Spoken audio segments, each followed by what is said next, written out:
Hello, everyone. It is Wednesday, the 7th of February, 2024. And as usual, I have nothing scripted.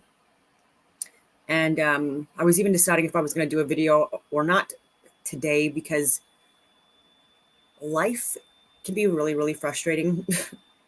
And it just seems like it doesn't seem like things are getting worse and not getting better. And an ex that we parted ways because I wanted a family and he ended up changing his mind and not wanting a family because of the pandemic and stuff like that. We still talk, and every once in a while he comes and visits my dogs because they're amazing dogs. and there was like no lying or cheating or anything like that in the relationship. So like, that's why even my first ex, like from RMC, like we still talk. and I saw him just several months ago as well. And he's doing well. He's still in the military with a wife and kids, and yeah, doing well and not crazy and like others. Anyway, where was I going with this stuff? Oh yeah, so yesterday morning, he doesn't drink, he doesn't smoke, he doesn't not on any prescriptions. I don't think he ever has been, unless it was like antibiotics for like the 2 weeks, whatever. Doesn't speed. He has like an old shitbox vehicle because he doesn't care about material things either. And he was shaking his shaker cup. Okay. This guy is a bodybuilder. He goes to the gym all the time. And I would argue, anyway, it is what it is, but like a lot more help could be had for the dogs, right? When you're saying that you can't take them even for an overnight, not even once, or for a day to give me a break because your hours are too long, even though there's days when they're not. And you also split up your work because you own the business and you go to the gym for hours and then you go back. And so like, why couldn't you do that with the dogs? Right? Priorities here. And so anyway, it is what it is. But he was shaking his shaker cup in his vehicle and a cop stopped him because he looked suspicious. It's like, I get that a lot of you guys now are part of the woke club because my friends and people that I've worked with, they all got suspended or charged or vilified and character assassinated and lives ruined. Okay, and way fitter than these guys. But like, I know you don't know what a shaker bottle is, but this is what it looks like. Okay, and there's usually like not anything bad in it. All right, it's likely like a protein scoop, hydrolyzed collagen. I've talked about this in videos too. Veggie greens and pre-workout.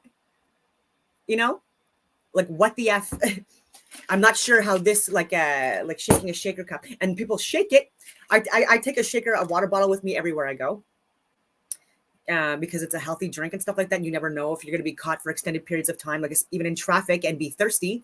And there's been times where I've been caught off guard in traffic for literal hours, which is why it's also unreasonable for people to let their freaking gas tanks get to empty. Anyway, I'm going on all these tangents, but yeah, he was stopped by the cops and it's like, they're not stopping actual pedophiles that are literally in cabinet, literal criminals in cabinet and beyond. And people like myself giving them actual like proof of crimes. They're not doing anything with those, but they're stopping people because they're shaking a water, like a shaker bottle.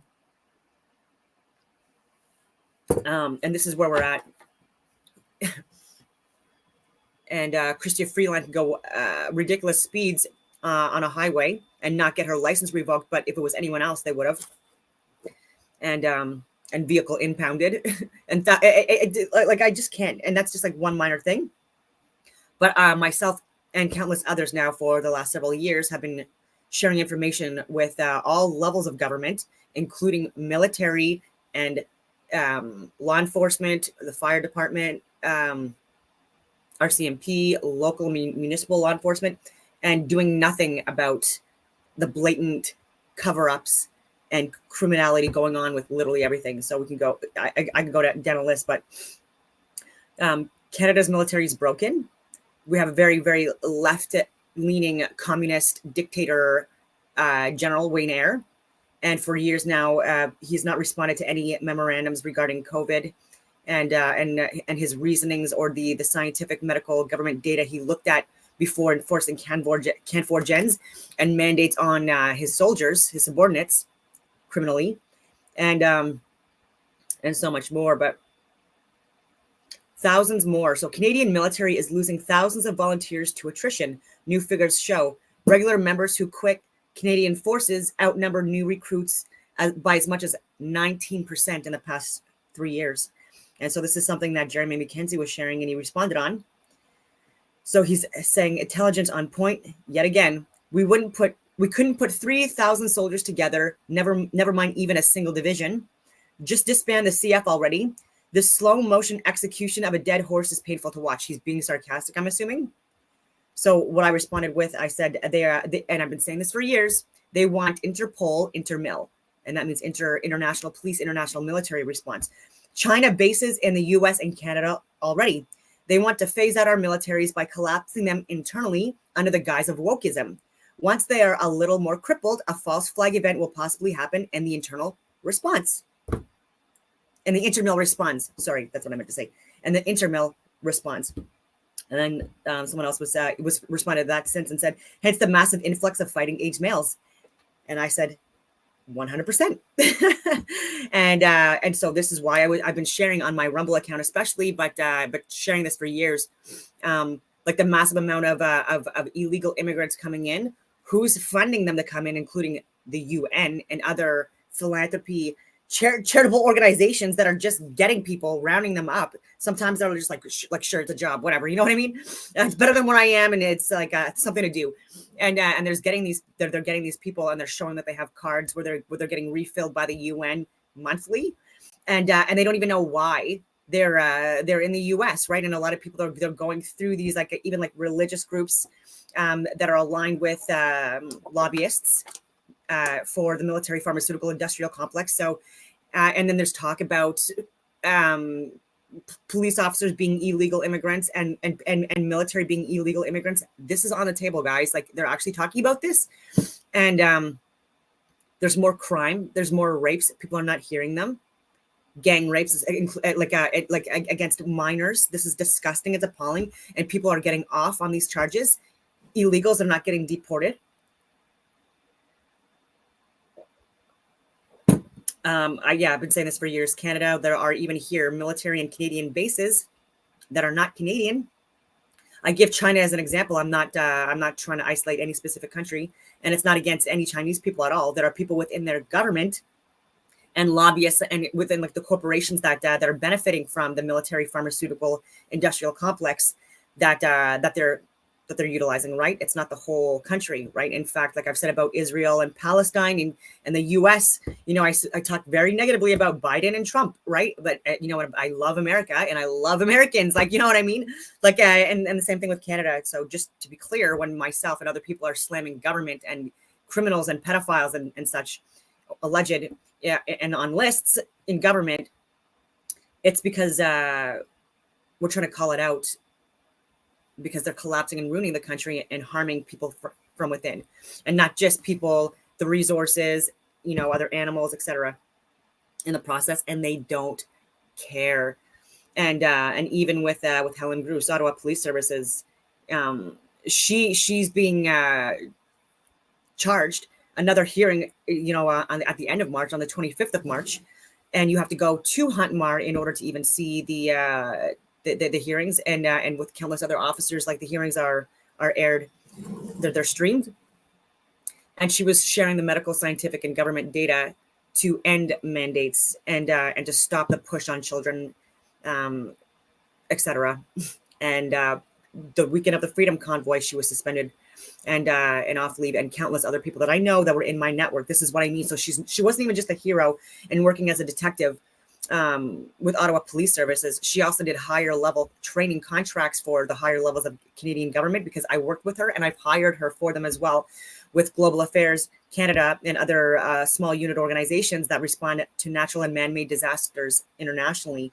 And so she was way more well read in than anyone that's charging her, including Chris Renwick, who's overseeing these trials. He's not even a touch of the level of competence and skill sets and expertise that Helen Bruce has. He doesn't even have 10% of her skill sets and experience and knowledge.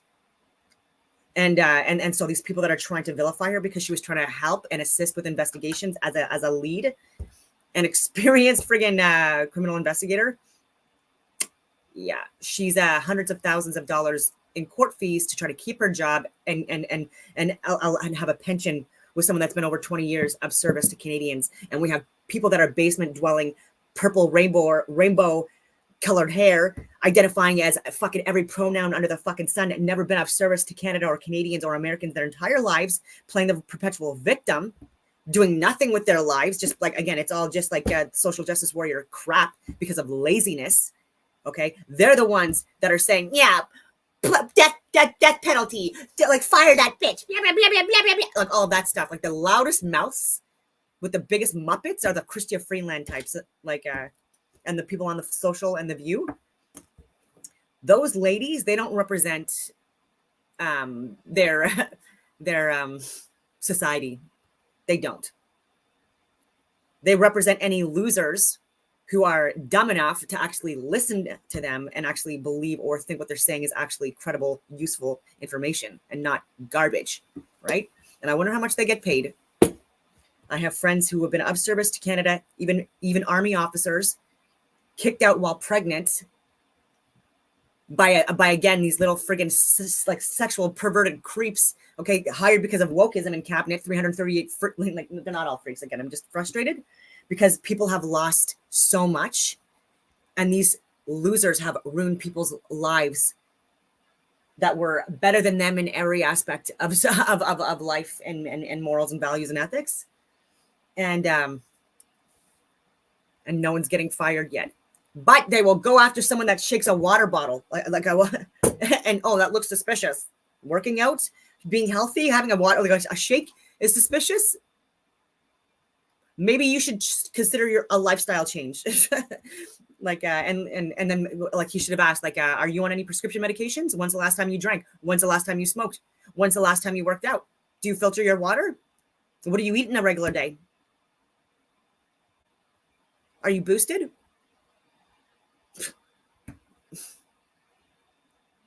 Public servants. Act like it. Yeah, so it's going to be a terrible idea. And that's why with protests as well, I was going to say, like, they don't work. And they're also by design just another distraction. And there are people within that are crisis actors and plants and government in bed. So even with what's going on with the crisis right now at the border, there's even areas of the border where there's no one. There's no security. There's no one. There's no lineups or anything like that. And even within 500 meters away from where we're seeing like a massive scale of or influx of illegals. And so they're making it into a bigger thing than what it is. They're hiring people or getting people from all over the friggin' world to like do this. And then government people as well are in on it. And they're being and in their head, they're just, the good guys. And they're just there, as a undercover agents, you know what I mean? Just in case there's like extremists within America that are going to exploit. And no, that's not a reality. And even with that beheading thing, that was another false flag thing, over the freaking football. I don't follow football. I think it's rigged. I think it's scripted. And there's strong arguments for that. So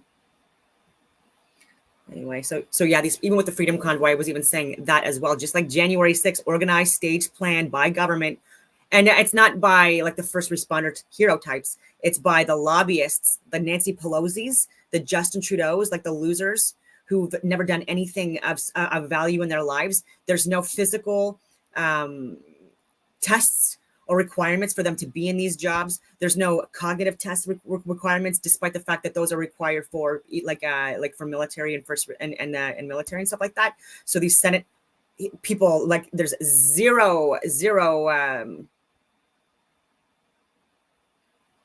any skill sets being tested or measured. It's all people that are literally in because of wokeism or because they're friends and family of other people that are within, and they're doing a terrible job. And so, yeah, a lot of money that are taxpayers' money is going towards protests that are organized by government. I'm hoping I'm making this clear enough. So even with what's going on in Europe with the farmers and everyone else, okay, this is not helping anything, unfortunately. Like people think it is. It's not. And there are actors that are definitely heavily involved in this. Excuse me. And a lot of crisis actors. And then there are also a lot of, people that are being exploited because they are actually being infringed upon, right? So just like the Freedom Convoy was the same thing. And with January 6th, same thing. There were people that thought it was a really like was a real protest and had no, forethought of being involved in anything criminal, because like protests are not illegal. They are in other areas now, and they're looking to criminalize them in Canada and the U.S. just like they did in 2019 in Australia, I believe, or New Zealand, one of them. And they were, and that's another thing they're trying to do, and that's what they were trying to do with the Freedom Convoy, which is why they declared the Emergency Act unconstitutionally, illegally. And so again, how are these people still in cabinet when they voted on it? Okay, so just to be clear, everyone that voted on the Emergency Act, it wasn't just one person or two people. These morons, okay, the majority voted on that, and they're still in. And they still have shares and stocks in COVID mask companies and PCR companies and AstraZeneca and AZ&Z, Pfizer, Moderna, in Northrop Grumman, in Lockheed Martin, in Raytheon. Fuck these people. Can we fire them already? Can you fuck off with the whole like going after people because of shaker bottles and actually go after the fucking pedophiles and people that are actually stealing from us and killing Canadians and harming Canadians and oh my God.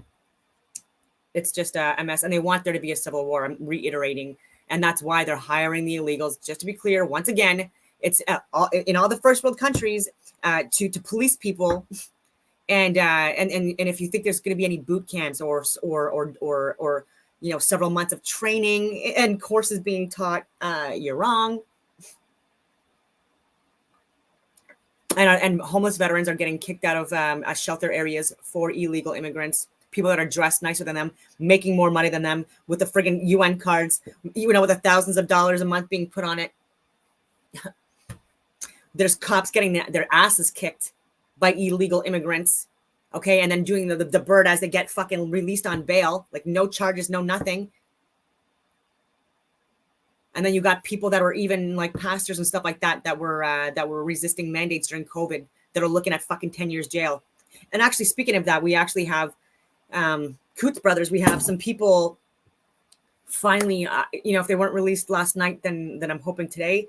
And I don't want to get emotional with that, but these are people that for 2 years were jailed, and families and people profoundly impacted. 2 young girls as well that didn't see their father for years, and he was an innocent man painted as a criminal by pieces of shit. That should be the ones in jail. That should be the ones in jail. So just to be clear on that, I just wanted to go. I just have like small little notes, just saying convoys, protests. Yeah. So like this is also part of the distraction and game, and believe it or not, the lobbyists in cabinet, they're also making a lot of money on these protests as well, and so are their friends in the military pharmaceutical industrial complex. And what do? Keep calling. Keep fucking calling. People like Bill Blair, Minister of National Defense, that doesn't know what the fuck he's talking about and lies on the record repeatedly.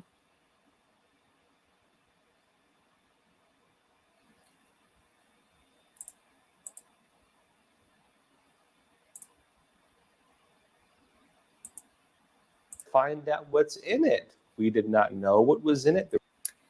So this is states start giving taxpayer money to illegal immigrants. I haven't watched this, but there's no time to read what was in it and the time granted to pass it. And now that the bill has gone to the House of Representatives, the House of Representatives is raising some alarms.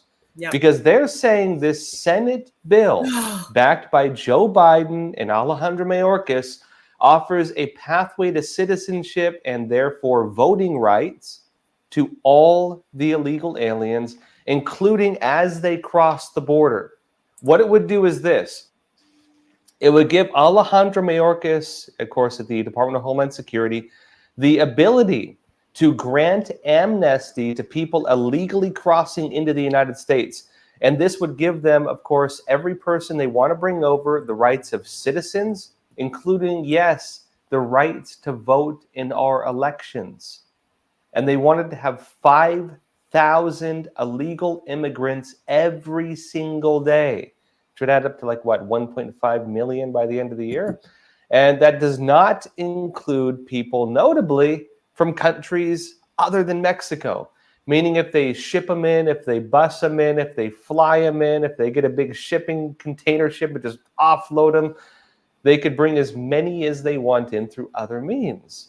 Now, the bill is backfiring somewhat because, well, people are finally becoming aware of what the heck they're doing.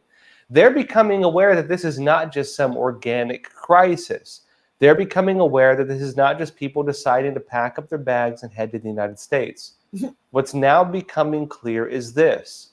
Our own government, the federal government, is orchestrating and financing this flooding of the United States with people from other countries. So just to be clear, it's not just like these, like the we, WHO, WEF, UN, Red Cross.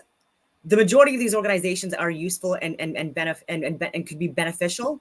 It's just that there's the whole like forced inoculations and stuff like that have been causing massive harm and death and fertility issues internationally for decades.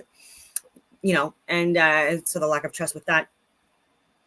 But the people that are in, like 338 people within cabinet and these corporations and lobbyists and stuff like that that they're working with, they're making a large amount of money on this mass influx of immigration, even with like not just with work visas too, but like with schooling, and hundreds of thousands, like, and maybe even more, because I think that they're just like not giving us the numbers like of coming in annually, and it's and under the guise of like coming here for school for academic studies, and there's money in that as well, just like within the U.S. more than Canada, but there is absolutely a lot of money that is received to these friggin' lobbyist schmucks because of prisoners. There's incentive to put people in prison, not so much in Canada, but they're starting to get to privatize more because they want that to happen, because they're seeing that it's working in the US and has been for many, many years. And they see that's where there's a lot of big bucks, right? With the rap industry as well, that's involved in it. And you'll see that the rich people at the top that are funding all of these. This is the most important news coming out of Canada since the federal court ruled Justin Trudeau's invocation. So this is Viva Frei. He, I think I've slammed some things that he's done and said in the past, and I stand by it. But I will also say that he has shared a lot of good information regarding Canada and Canadians that actually got the message out there. It's just a shame that he left. Of the Emergencies Act was unlawful and unreasonable.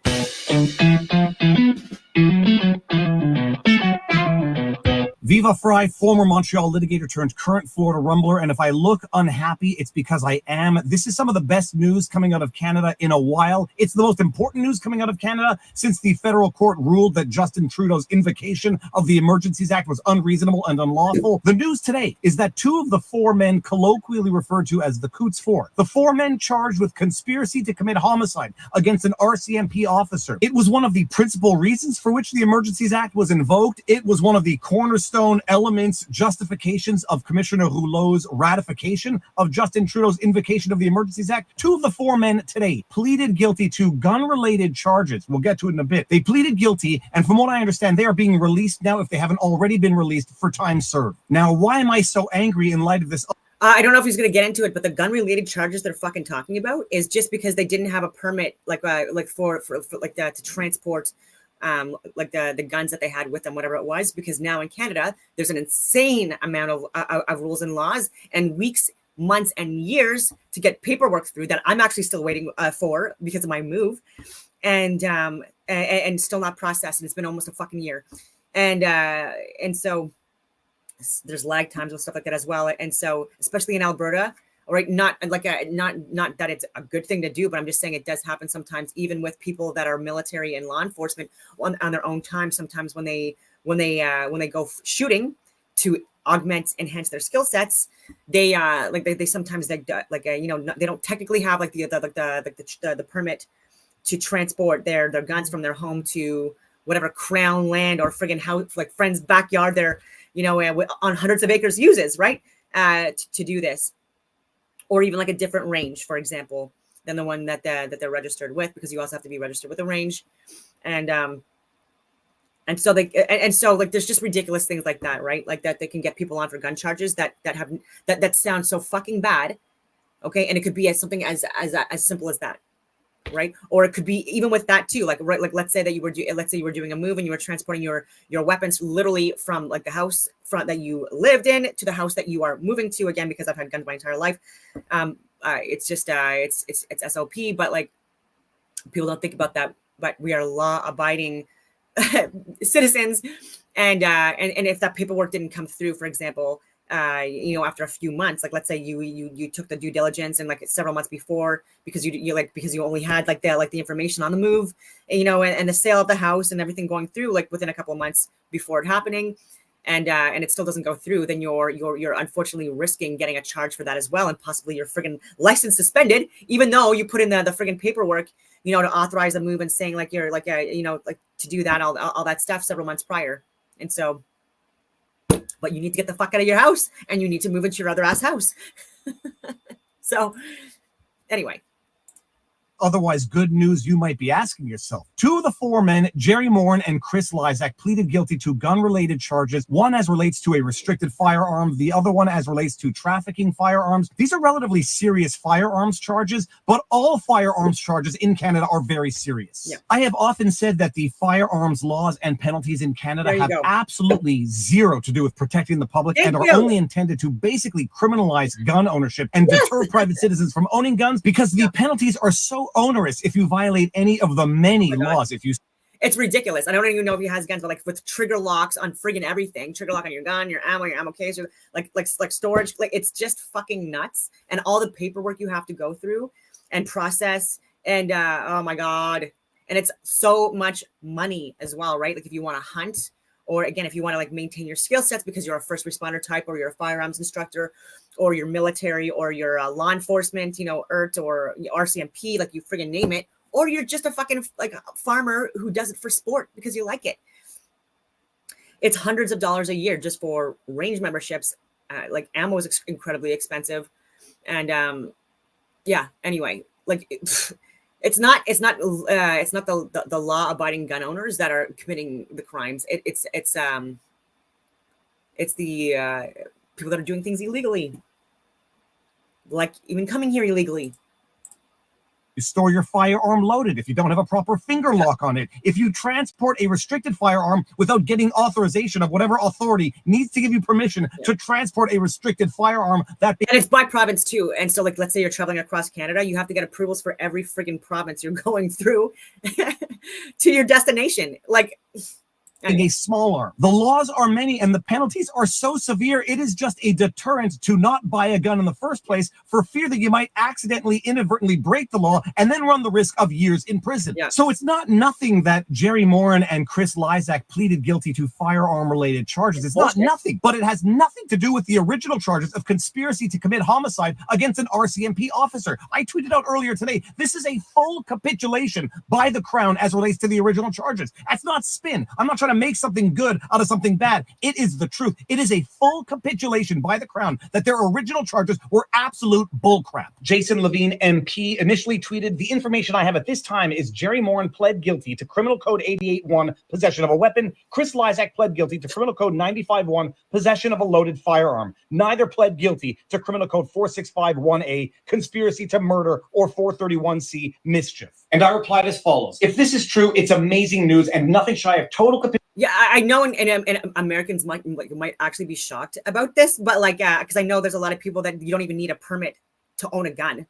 Okay, and that's for anyone that like there's like you don't need a permit in a lot of states in America. So in Canada, like we're like, this is like, people don't understand the fucking level of retardedness there are around our fucking gun laws, right? Like if you just literally go south, there are people concealed carry, open carry, you fucking name it, and you don't even need a fucking permit.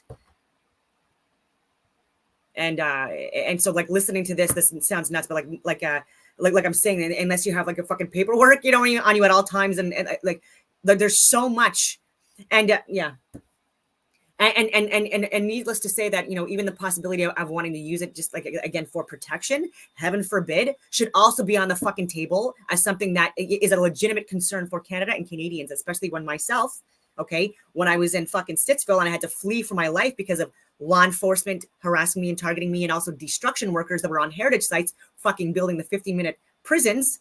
okay, destroying churches and stuff like that, shredding trees. And as someone that has family of construction workers in my family as well, these people are doing actual good for Canada. They're building things or refurbishing older structures, and they're not being pieces of shit destroying our fucking country for foreign internationals, people that are trying to create civil war from within and destroy us from within. So coming to my house late at night, knowing I'd be in sleep or in my pajamas, law enforcement with zero fucking reason to be at my house,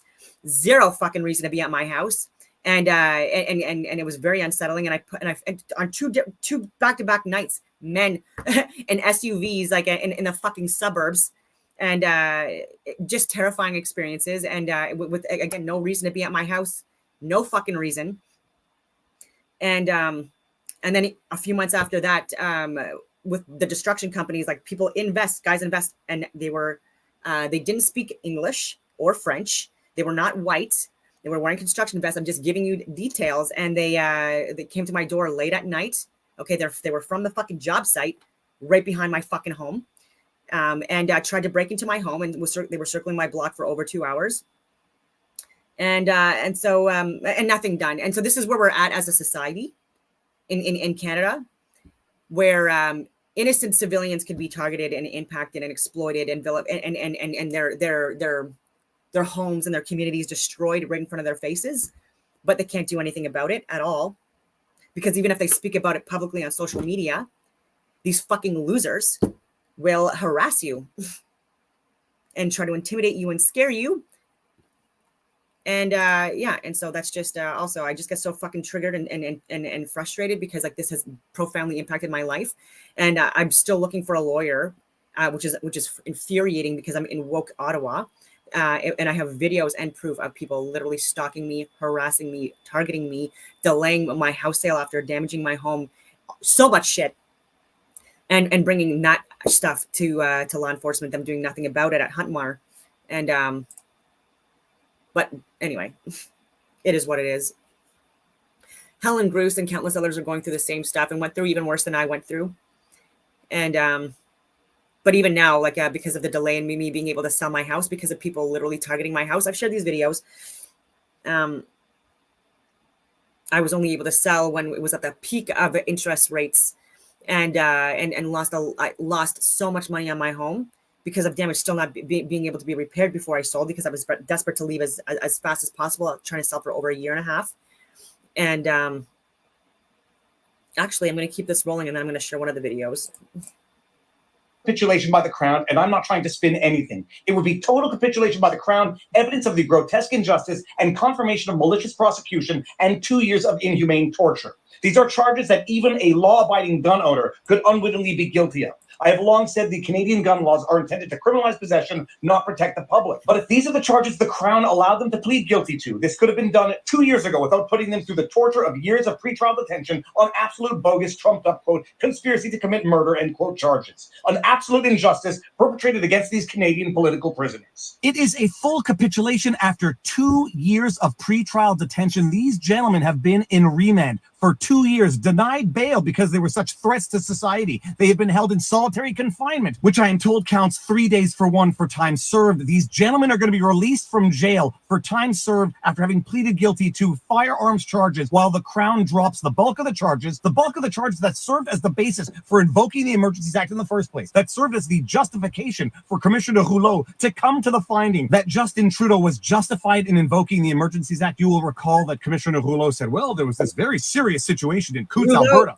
Who's a family friend, generationally, goes to cottages in the summers and stuff like that, where 4 men were charged with conspiracy to commit homicide. By the way, bear in mind that there was a very important publication ban, gag order on this trial, so that people were left thinking, holy crap apples, this was so serious. There must be some damning information in there. Damning information that after 2 years, the Crown fully capitulates, allows these men to plead guilty to relatively innocuous firearm charges, and lets them out, 2 of the 4, on time served. Chris Lysak just celebrated his 50th birthday in jail. He's got 2 kids that have been living without a father for 2 years, and they now, after 2 years of pretrial detention, remand, agree to let them plead guilty to these charges and be released. Where was this offer 2 years ago? This is not the sign of a Crown that had a strong case and was ready to go to trial in the spring as they were scheduled to do. This is a sign of a Crown that finally, after 2 years of digging away, chipping away at their misconduct, they finally said, holy crap, if we go to trial, we are going to get hammered. Let's let them plead guilty to a lesser charge so that we can claim. Unfortunately, Viva, like this was all like they were gonna delay and prolong and extend this as long as they fucking could until people started to finally get more active vocally and socially, like on social media, because myself, Tamara Leach, Jeremy McKenzie, Viva Frei, absolutely as well. And that's why I'm sharing this. I have I appreciate people with large platforms that share this information. Like I just, that is unfortunately what helps and what helped get these guys out, right? So like a lot of people that get lit a fire under their asses when Mosley finally fucking declared that this was unconstitutional, illegal, all this stuff. And so then people were pushing, get these fucking guys out of prison. Myself, Viva Frei, like to give him absolute credit, and Jeremy McKenzie and countless others, we've been talking about this from the very fucking beginning. And we've been saying like, that's why myself and Helen Bruce and countless others that I can't even name, but it's punishment. Jeremy McKenzie, punishment. You know, like my ex with the shaker bottle thing, like he's also someone that's not vaccinated and someone that again, like not buying into the fucking woke Kool-Aid, right? So like also makes me like wonder, like, is he also now like a target of harassment, you know, with piece of shit woke cops, right? That would possibly paint him as a right-wing extremist, even though he's fucking Lebanese. Like, oh my God. Like his family immigrated here, like his father when he was very young. And they've had the same fucking restaurant for like 40 years now, 41 years now. Hard workers, like I just can't. Like, and you're gonna paint him as a fuck. Oh my God, I don't even think he's even voted before. And anyway, I don't even know where I was going with that. But yeah, this was all punishment, financial and legal intimidation for people even within government or people working with government. So even myself, all my contracts were all canceled. I'm probably on fucking lists. The audacity and the fucking nerve of these purple-haired fucking assholes putting me on a fucking list for speaking out on the ineffectiveness of everything that they've been doing. But anyway, it is what it is. And actually, before I even get on with what he's sharing, I'll just show you one of the examples of one video out of hundreds I have.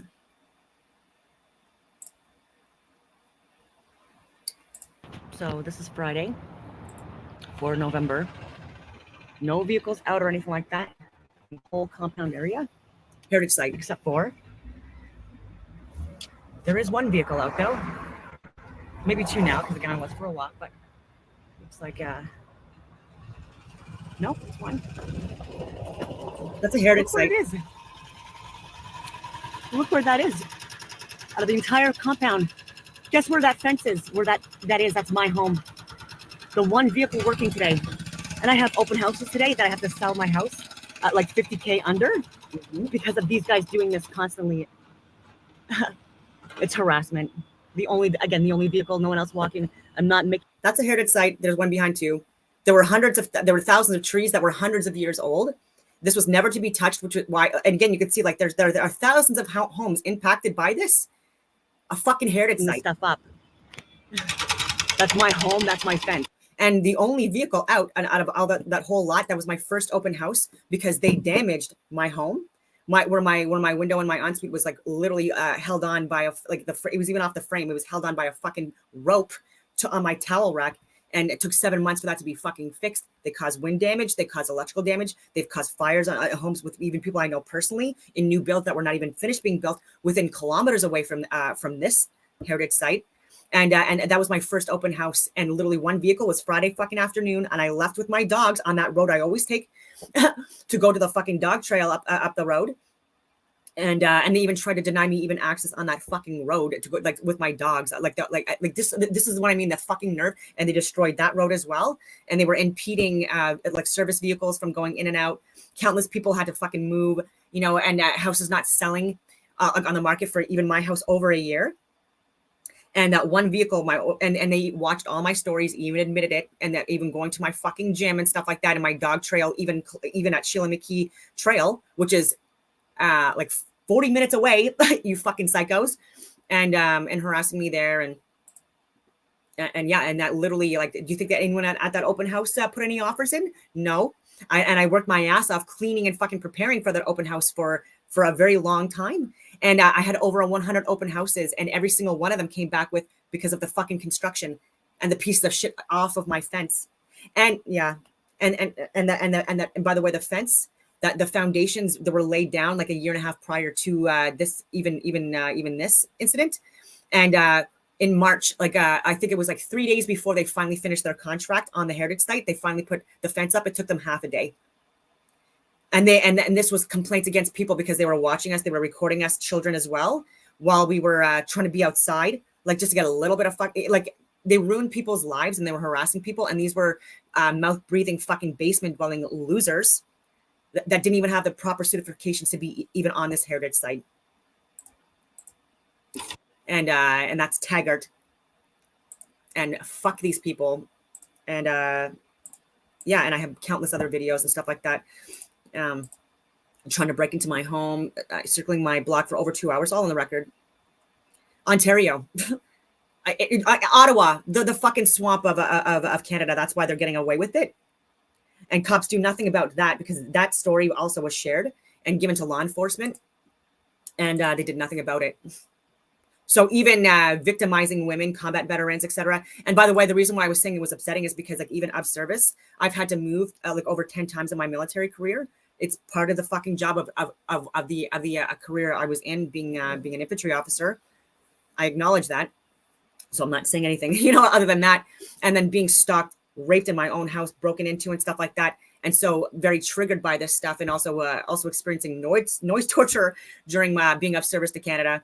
It was also triggering that they were using these vehicles that were military grade vehicles, specifically targeting me. And so it was just very much like I was very much feeling like I was a prisoner of war, literally for like 4 fucking years. Horrendous. Even talking about it right now, just, it was a lot. In some form of moral victory. Well, they pleaded guilty to pretty innocuous gun charges that any law-abiding, good-intentioned gun owner could have been guilty of by accident. And why do I say that? I'm not protecting 2 people that I happen to believe were innocent from the beginning. I say that because it's entirely reasonable that somebody forgets that they had a gun in a backpack when they went out. It's entirely plausible that people forget they had a loaded firearm in the car because they were hunting and forgot to unload. It might be negligent, it might be reckless, it might be whatever, but it is entirely reasonable that even a probably could be reckless. He's not lying there either. But like I've said before as well, even when I was growing up, like even in middle school and junior high school, like there were like mostly men, but like not men, there were kids, mostly like boys, would come to school with their shotguns or their rifles and just keep them in their friggin' locker. And there was never an issue. There was never threats of like none of that stuff. Like they would literally, it was just going after school to go hunting. And yeah, and so, like, reckless, it sounds reckless. I get it. But again, you've got to understand that, like, not everyone is living your entitled glass house, like, privileged fucking life, or like you have zero exposure to anything beyond like a city. Rural areas still do make up the majority of the country in Canada. And so like, this is just, it's just normal. And what's not normal to people in rural areas is playing video games for 12 hours a day in your parents' basement. A good-intentioned, law-abiding citizen could be found guilty of these charges. So these gentlemen now, after having spent 2 years in jail, and not actually in jail, because if they had been convicted, they would have had more rights than they had in remand. After 2 years in remand, 70 some odd days in solitary confinement for one of them. The other one I know spent time in solitary confinement. Well, now they are free to go, having pled guilty to relatively innocuous charges compared to the serious ones that were initially levied against them. This is not justice at last. Yay, they got their freedom. They've learned a lesson. This is confirmation of the injustice. This is confirmation of the malicious prosecution, the political prisoners that Justin Trudeau's regime has been holding hostage for 2 years to justify their bullcrap invocation of the Emergencies Act. They got what they needed out of Commissioner Rouleau's hearing. Oh, these 4 big bad boys accused of conspiracy to commit murder, because apparently they sat down with a cute young female police officer, had a few beers, and might have said some stupid things. That was the bulk of the incriminating information against them. From what I understand, understand. But who knows? We weren't allowed hearing about it because there was a publication ban. After Commissioner Rouleau got whatever propaganda he needed in order to ratify Justin Trudeau's invocation of the act, after the federal court just declared it unlawful and unreasonable, well, now Trudeau has no more need for these political prisoners. And my goodness, if this goes to trial, we might really see evidence of actual, real prosecutorial misconduct. Let's let them plead, get them out of there, and hope this goes away. This is not going away. Now is the time there needs to be an investigation as to how this prosecution happened in the first place. And you Trudeau-loving sycophants who might think justice was served, oh, they learned a lesson. This is not how a free country can work. These were actual political prisoners held hostage for 2 years, let go when their use was no longer there, when it would have been exposure to go to trial. There needs to be a full and complete investigation. And it's also like, and it's frustrating, but it's a win-win for these fucking pricks too to do this. These woke law enforcement people that did this, or judicial people that did this, because if their pals or their pals are suspended, or whatever you want to call it, terminated, then they're not going to be able to have access to firearms ever again in their lives. So if they were hunters, okay, and or men that like like that were like, this is it's taking away their freedom and their livelihoods and stuff like that. So for a lot of men, especially, like, this is the worst thing you could possibly fucking do in life, right? Especially like as hunters. I have a lot of family of hunters, and they respect animals and they treat animals very well. And yeah, it's just like it's taking that away, and it's because of bullshit reasons, and yeah, and so taking away their ability to hunt is it's a win-win, because like these leftists, they also want to take away people's firearms. That's the whole thing. Like anyone that could possibly be seen as not a leftist, right? Like they're like, oh, they're clearly criminals. Oh, they're criminal, like obviously fucking like right-wing extremists, like all of this shit, because they're fucking retarded. Okay, and they're like, oh, clearly they need to have their firearms taken away. Yeah, that's not a free society. As to what the prosecution did here, what prosecutorial misconduct there was, because from what I understand, there was evidence of prosecutorial misconduct, and there needs to be political hell to pay for whoever was responsible for this, because these two men had 2 years of their lives stolen. Their kids had 2 years of parenthood stolen, and there are still two more sitting rotting away in jail. But if I can predict anything, I'm predicting that these two are going to strike a deal as well, because if 2 of the 4 have been let out on charges despite the conspiracy to commit murder, logic should have it that the other 2 stand to have the same fate. Time will tell, and I think we're going to see sooner than later, but there needs to be an investigation. This is not justice at last. This is confirmation of the injustice, and everyone should be up in arms. I don't care who you are.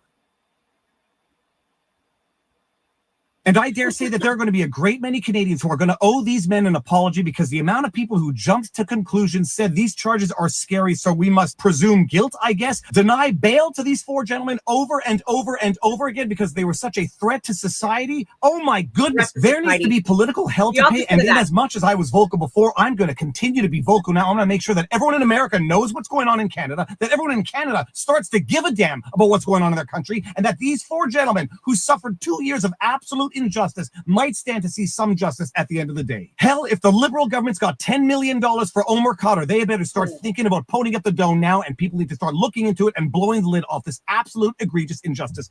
Look what I've done. I've gone and made myself sweat. Now you know your vlog, people. Peace out. Booyah! The majority of those who participated in the protest were animated by a genuine desire to engage in peaceful demonstrations so that their voices would be heard by leaders in government.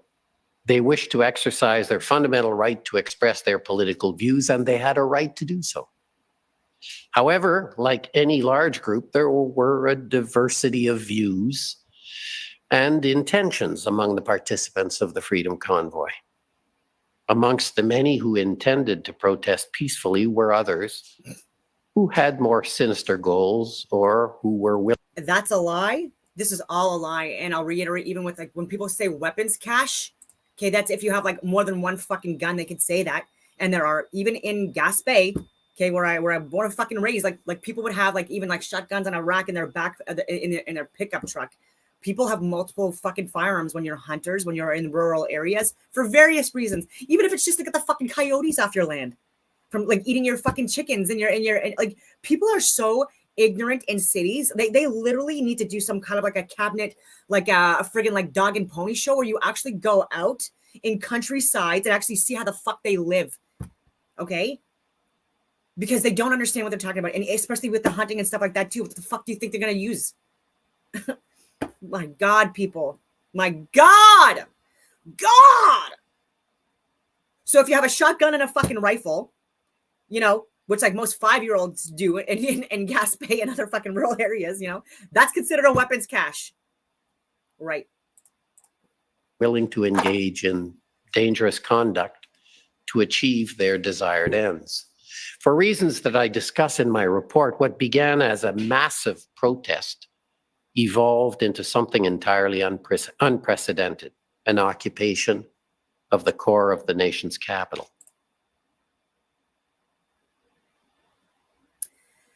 What a liar, that guy. And Donald Best, too, to his credit, he's also been really... This is the most important news.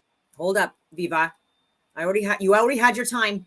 Okay, so Donald Best, he's also talking about this case, well, multiple cases, and Helen Bruce as well. And he also gets pretty good friggin' views. And so, like, also, I really appreciate the fact that these men actually do put their reputations on the line and share this stuff. And so I do have another video I wanted to share. I know it's I'm running a long video again. I always fucking do. Oh my God. But I want to share this because Trudeau caught using fraudulent data to impose lockdowns on Canadians.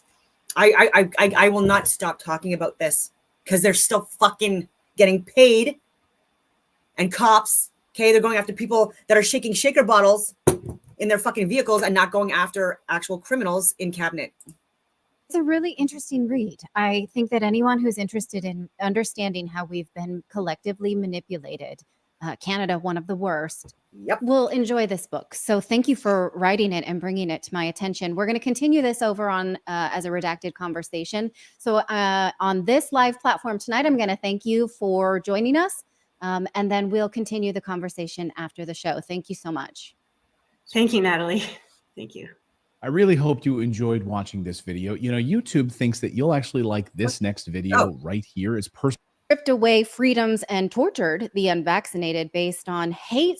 Canada stripped away freedoms and tortured the unvaccinated based on hate science, which is not science at all. That is what one author says in her new book, Fissman's Fraud. Dr. Regina Wattiel joins us today. She's a Canadian statistician who took the time to read the studies that the media and the Canadian government was using to implement pandemic policy. And she found she could not, in fact, follow the science, no matter how hard she tried.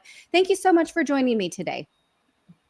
Thank you, Natalie. Glad to be here. Yes, I finished your book over the weekend, and I want to lay this out briefly so that our audience explains how you got there and just how serious this is. Hey guys, Dr. Regina Wattiel, like, you need to friggin' follow her.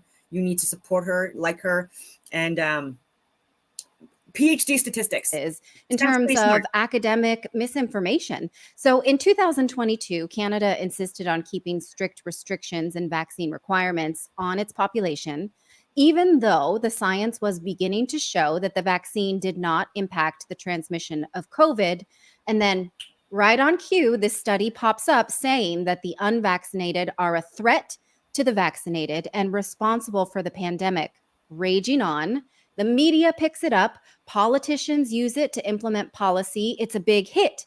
But you, in fact, read it and realized that it's not based on population data, which was available, but instead a mathematical model. And you hit the roof. You became what I call a dog with a bone. I love it. You went to the journal, the university, and even the police to point out this fraud. So take me through it, how you got here and why it set your hair on fire so much. Okay, well, the problem, the big part of the reason why I went after this is because my family was really impacted by the mandates and the restrictions. So in the fall of 2021, what we had here in Canada, we had vaccine passports. So the unvaccinated were banned from most public venues, you know, restaurants, gyms, movie theaters. The universities most of them were, in order for university students to go on campus, they had to be vaccinated. And then the federal government had its vaccine mandates on federal workers. So in order to work, they had to be vaccinated, and they had to also impose travel restrictions. So we couldn't even travel by plane or train within our own country. It was a very isolating and very hard time for millions of Canadians. And then what happened in December at Christmas of 2021 is we had the Omicron surge. And so the COVID-19 cases soared to record heights despite the vaccines. 80% of the population was vaccinated. Still, we had these record surges, not only in cases, but in hospitalizations. And instead of admitting that these vaccines did not curb transmission, and instead of admitting failure, the government basically doubled down and started imposing even more restrictions. Yep. And so that was Couldn't December fucking believe it. 21 and in January 2022. And at the time, they were even imposed additional restrictions on unvaccinated truckers. So the world recalls that sparked the trucker convoy, the Freedom Convoy. And so the Freedom Convoy came in, and it put a lot of pressure on the provinces. The Freedom Convoy was staged and planned by leftists and rightists, but I'll say extremists, because this transcends political party. And I've said I voted for 3 different parties in my life, and the last one being PPC. And I still stand by that, because he's the only person that is actually speaking out on actually what matters and what it should be concerning Canadians. And the other ones are still not. Is to relent on their passports, and on the federal government to end their mandates and travel restrictions. So out of desperation, the federal government, Trudeau's government, imposed the Emergencies Act, where they basically trampled on the protesters and froze bank accounts and that type of thing, in order to, stop the momentum, in order to salvage their restrictions. But they needed to do more. They needed the science. And so this is where FSMN comes in, because when you look at the actual, government of Ontario data, Ontario is the largest province here in Canada. When you look at our data, the government's own data, it showed that the cases, the COVID cases, were dominated by the vaccinated, and that the vaccinated actually had higher incident rates than the unvaccinated. So, and I will share this forever, but even as of February 2021, even Pfizer themselves released on their VAERS that 4.6% of the VAERS reported were people that contracted COVID via the inoculation by Pfizer. So you can double that with Moderna and AZ and J&J if you want to count the other ones and factor those ones in, which were also around the same. Well, J&J, it's 100% of people because it was a partial variant. But I'm talking about like AZ, well, specifically Moderna too. I think it was like 60-40 or 55-45 at the beginning for Moderna Pfizer, the breakdown really, like the biggest split. But anyway, and so only 3 to 5% of the VAERS were actually being reported at that time because of the financial incentives not to report it. And I will also reiterate, there was no ability of deciphering or seeing the difference between the flu or COVID at that time, and still not. Yeah, Trudeau was in desperate need of science and justification for his mandates. So in comes FSMN and his colleagues. And what FSMN does is he and his colleagues concoct a model to simulate fake data that shows the opposite of what the real data shows. Fake data that shows that it's the unvaccinated that have higher COVID-19 rates. And then they tried to pass off their fake results as fact. Yeah. And they use this. And then like saying, oh, you're not fully vaccinated until 2 weeks after you get inoculated. Fake results to scapegoat the unvaccinated, to provide justification for the federal government's mandates and restrictions. And then media ran with it. Media ran with it, warning everybody of the risk of merely hanging out with unvaccinated Canadians. Which is so upsetting, because if you look at the study, Yep. don't even use COVID-19 data. I've lost friends. I've lost family. I lost work contracts with government, federal government included, because I was calling this out with being gain of function. and lab leaks and a pandemic and Claydex and tabletop exercise 201 and disease X and Afghan pullout, how the drone strike didn't kill fucking terrorists, it killed innocent civilians, including I believe it was 7 children out of that. Just horrifying things. Russia, Ukraine, calling that stuff out. People like I had opportunities to work like as part of the security detail, even with Dr. Jordan Peterson, because people that I knew in that network were also doing that. And because I wasn't vaccinated, I was not able to do that. They were not enforcing the mandates. Canada was, and fucking international morons were enforcing the mandates that were making money off of it. And then even with my contracts, again, with Global Affairs and other agencies, DART, SARTEX, search and rescue types as well, like because I'm not vaccinated and because of the stigma around a lot of the different things I'm saying, I'm still not getting the multi-million-dollar contracts that I worked my ass off to start getting, right? Like I built up so many different courses, multi-day courses, and a lot of my work was stolen from me. I can't even make this stuff up. And because of my fucking vaccine status, still lockdowns, mandates, I wasn't even able to go to the gym. I wasn't able to go to restaurants. Like, and then I was painted as a villain. And that also like didn't help with the. Anyway, sorry. At all. They say we simulated a respiratory infectious disease. And so the media should have known this is a simulation. They didn't seem to care. They just started running headlines that you put a compendium in your book of the list of headlines about how you're putting people at risk by going to the gym or getting on a train or an airplane or anything like that. So, it's a complete lack of duty by the media, but we sort of expect that. But the politicians who used it to implement policy is, I want to say, more upsetting. You seem upset by all of it, so you can tell me what you find the most upsetting. Well, right away, when I looked at the study, I was well aware of what the data actually showed, so I knew right away that it was bogus, but it just wasn't going away. Everybody was running with it, and it was so clearly fraudulent. What I found most the worst was when the academic institutions, the research institutions, would not retract the study or set the record straight. They allowed it to continue, and that's really when I realized how corrupted the system is. It's not just the government here. The government is like Trudeau's government is. There's a scandal every hour. It's terrible, and unfortunately, the courts are more than happy to look the other way.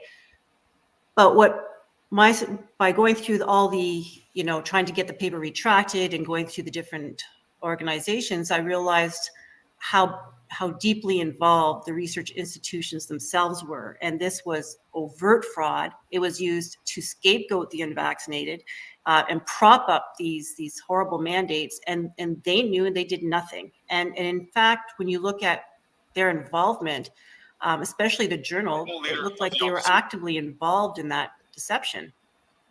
So. Right. So you uncovered that the lead author, Fisman, has been on the payroll of Moderna and was given promotions. So was the university that published the paper. They were later given money by the Canadian government in order to continue to research the pandemic. Can you explain that conflict of interest and how that was not disclosed to the public? Well, actually, a lot of these conflicts of interest are very public. So you look at David Fisman, and he's basically Canada's front man for pandemic modeling. So he was involved in modeling right in the beginning, and he advised all levels of government, municipal, provincial, federal. And during this time, he has a lot of connections to various pharmaceutical companies. He served on a lot of advisory boards. And the university itself, University of Toronto, was in partnership with Moderna. They announced a big partnership with Moderna weeks before Fisman's study came out. And they've, all universities here, a lot of universities in Canada received a lot of grant money from the government to combat things like vaccine hesitancy. So these things are actually pretty well known here. It's pretty open conflict of interest. Now, you went bit by bit to people to get this retracted, to the medical journal, the University of Toronto, I believe, and even the fraud department. I guess you would call it the Canadian version of the FBI, right? Can you tell us what happened at each one of those? Right. So first I went to the journal because they published the study, and I asked for a retraction. And the journal it wasn't just me who went to the journal. Dozens of researchers and scientists in Canada asked for corrections to be made and that paper to be retracted. But they pretty much ignored me. So I went to the University of Toronto, and University of Toronto has its own department for dealing with research integrity. So they had to answer, they had to engage in dialogue with me. And at first they just tried to deny that they could deal with what FSMN did. So I actually had to go through their guidelines, research guidelines, and show them exactly in the policy where it shows they have to do something. And then they just tried to deflect it. And then when I went back to them, absolute proof this was fraud, backed them into a corner, and they just closed the file.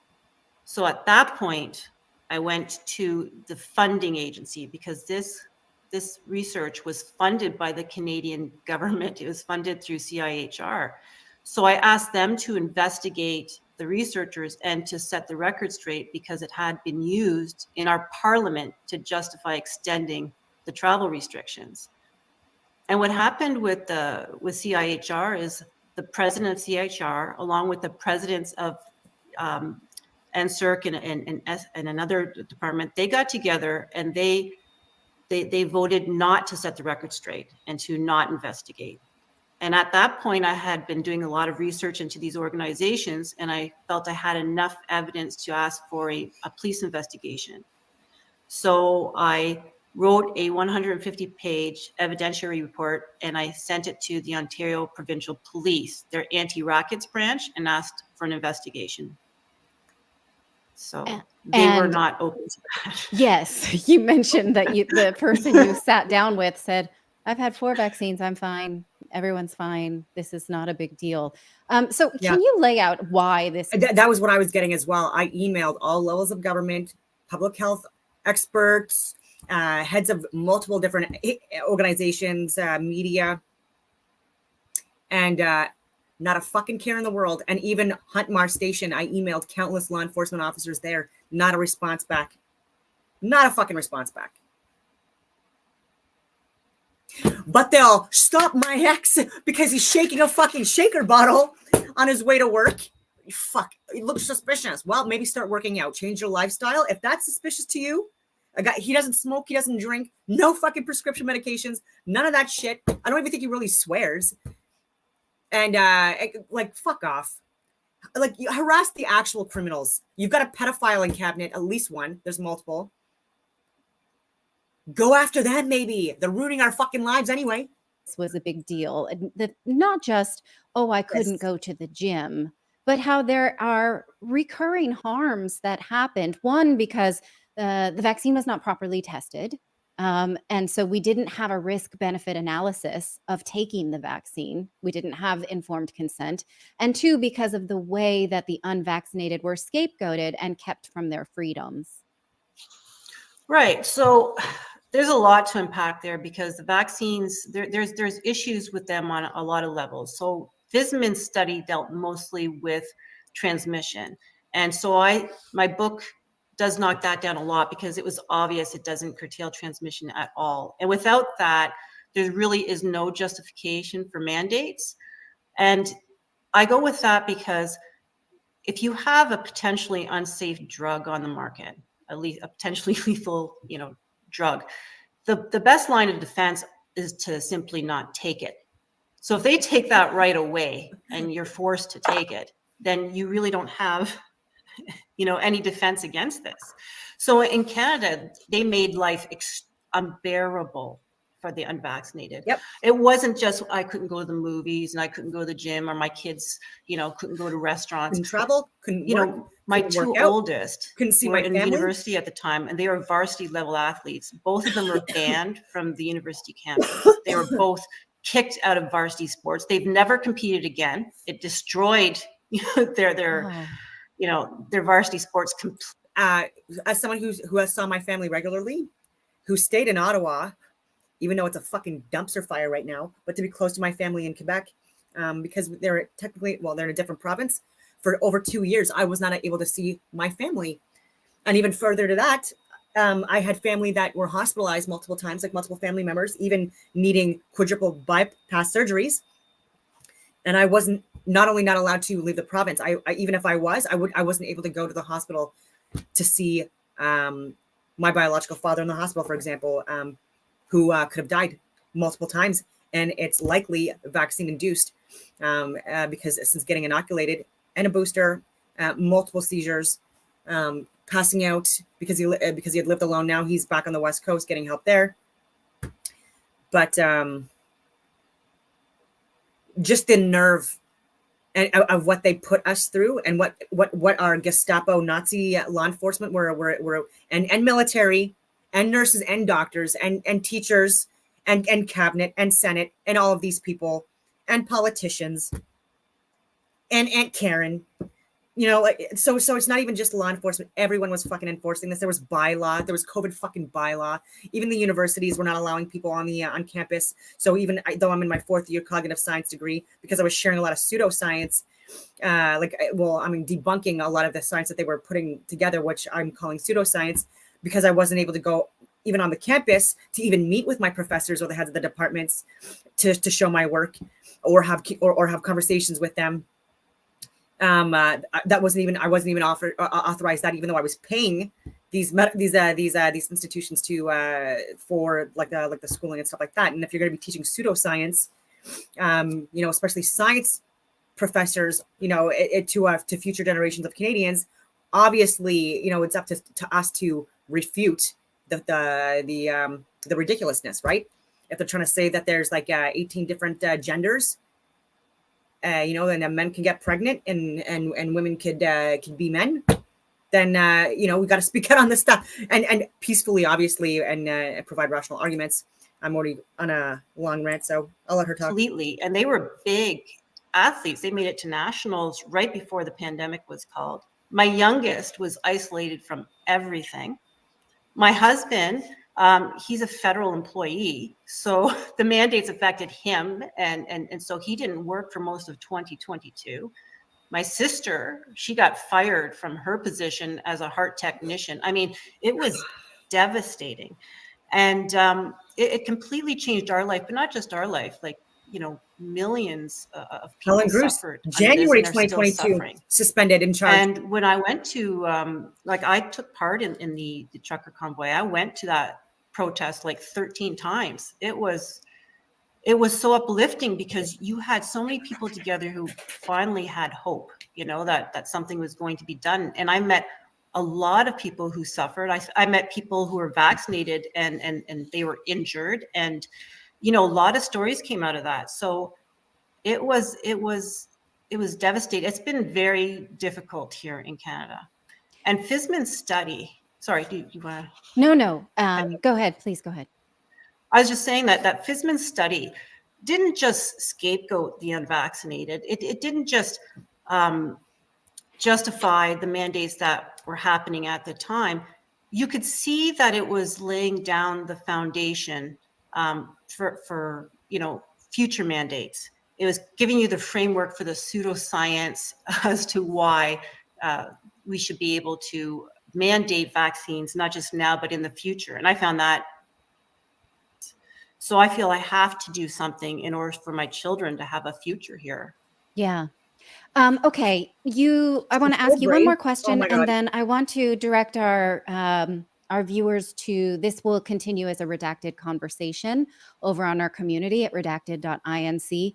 I want you to just, before we continue this conversation, define what you mean by hate science and what you think that the average person can do about it. So a hate science, I'm looking at, you know, fraudulent science done for the purpose of harming a specific group of individuals.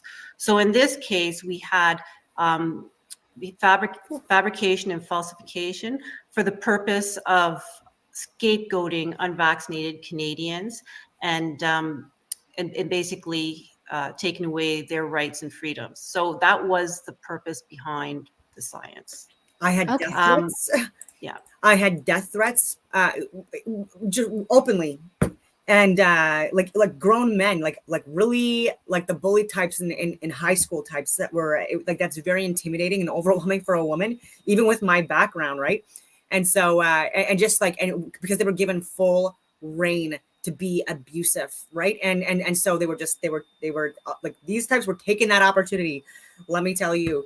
And times where I, like, if I wasn't wearing a mask, the amount of Karens, male and female, that had the nerve, even very unhealthy with clearly in their lives, just again, just by like, you can't tell you can't tell a book by its cover, but you can certainly tell if it's 1,000 pages, like that type, you know what I mean? Like, you're coming in my space, even though I'm not sick, and you have an issue with me not wearing a mask, even though 0.3 macrons versus 0.1 macrons, the virus is it's going through the masks, right? Like, it's a smaller particle than the ones that are being trapped by the masks. And so try to have these explanations with unhinged Karens that are like, even often, and again, it's not to target a certain group, but it's people that are either heavily medicated or morbidly obese that seem to have the biggest problem with people that are healthy in their lives, just wanting to live our friggin' lives without 8,000 masks on, right? And 18 friggin'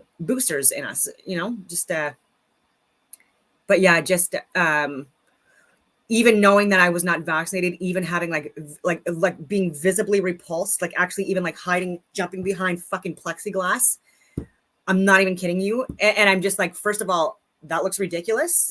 I'm not sick. I don't have any fucking viruses or anything like that. Like, what is wrong with you?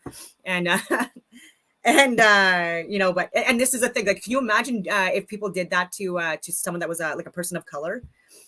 How like that kind of a reaction when they enter a room, like, it's just so I'm just saying, like, minorities absolutely being vilified and targeted, and then you get the extremists within society on the behavioral spectrum that took that as an excuse to go after us.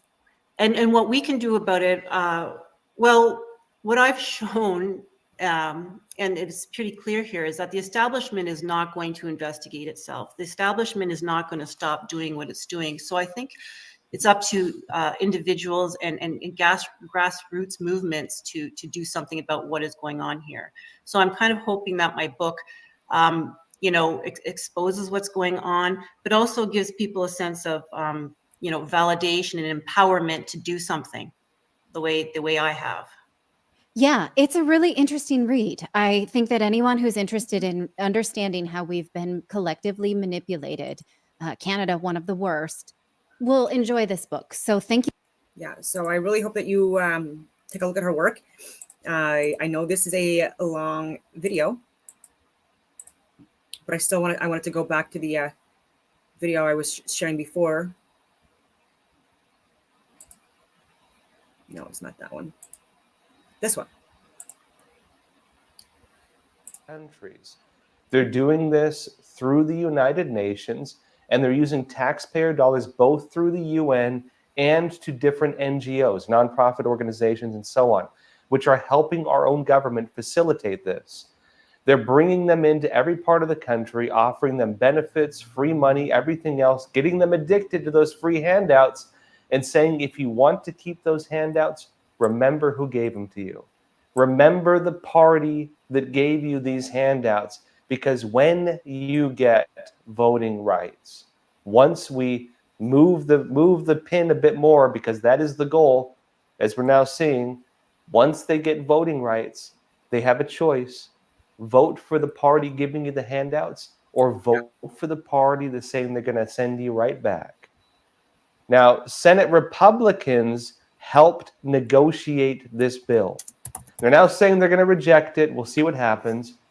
But House Republicans in the House of Representatives, they're saying they're going to reject it. In fact, House Speaker Johnson is saying this bill is dead on arrival. They're not going to let it pass. Now, It's all being negotiated still. A lot of this is still up in the air. I'm planning on I'll give you an update on this later in the week once things are kind of cleared up a bit. But this is kind of where it's at right now. And that being said, right, we've been talking about the free handouts. Guess which city is joining Chicago right now on giving the free cash handouts? Well, New York City.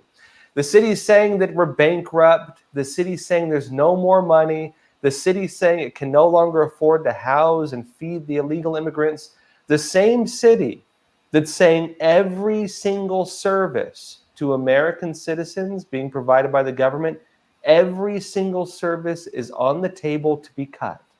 That includes cutting police, that includes cutting sanitation, that includes cutting the education budget for children, that includes cutting every budget they have, everything.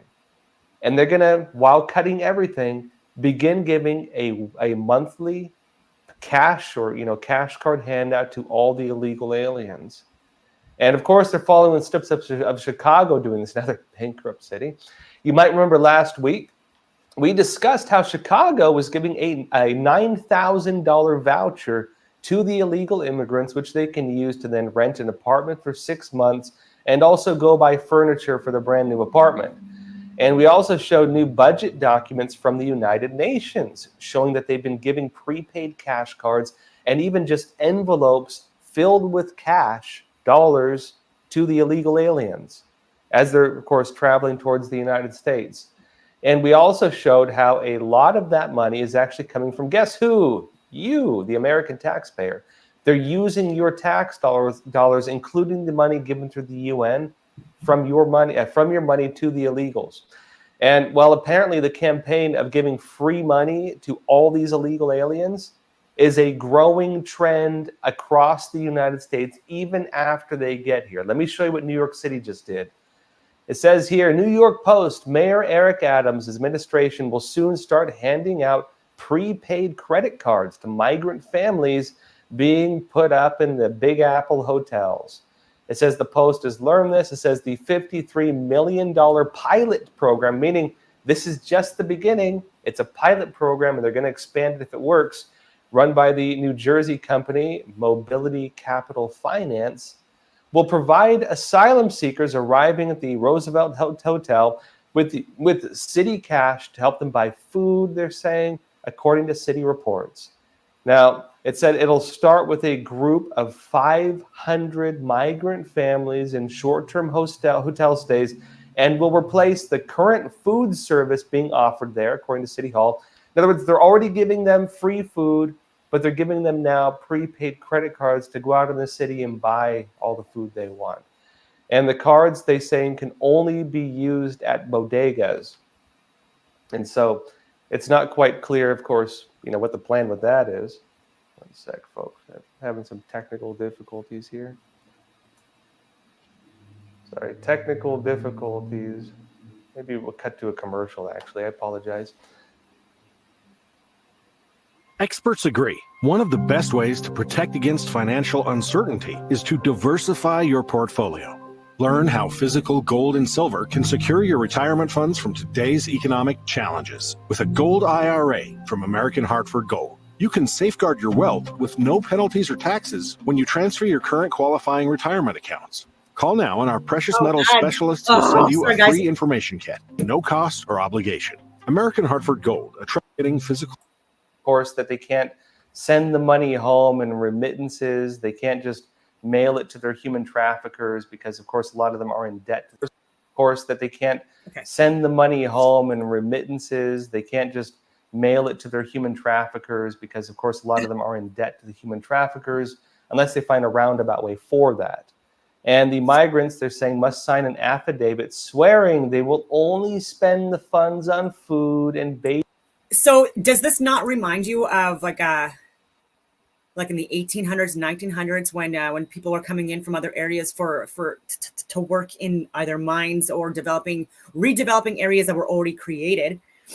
They were only given currency that could be used in that area, right? And so like the vouchers or like whatever they had, they were only able to use it in their stores and stuff like that. So sometimes there would be bartering going on where people would exchange currency and like go to the other 10 and use like those people's friggin' currency. And that became a thing. They're doing the same thing now, right? Like they're using the same friggin' script, the same rule books, every friggin', it's just like clockwork.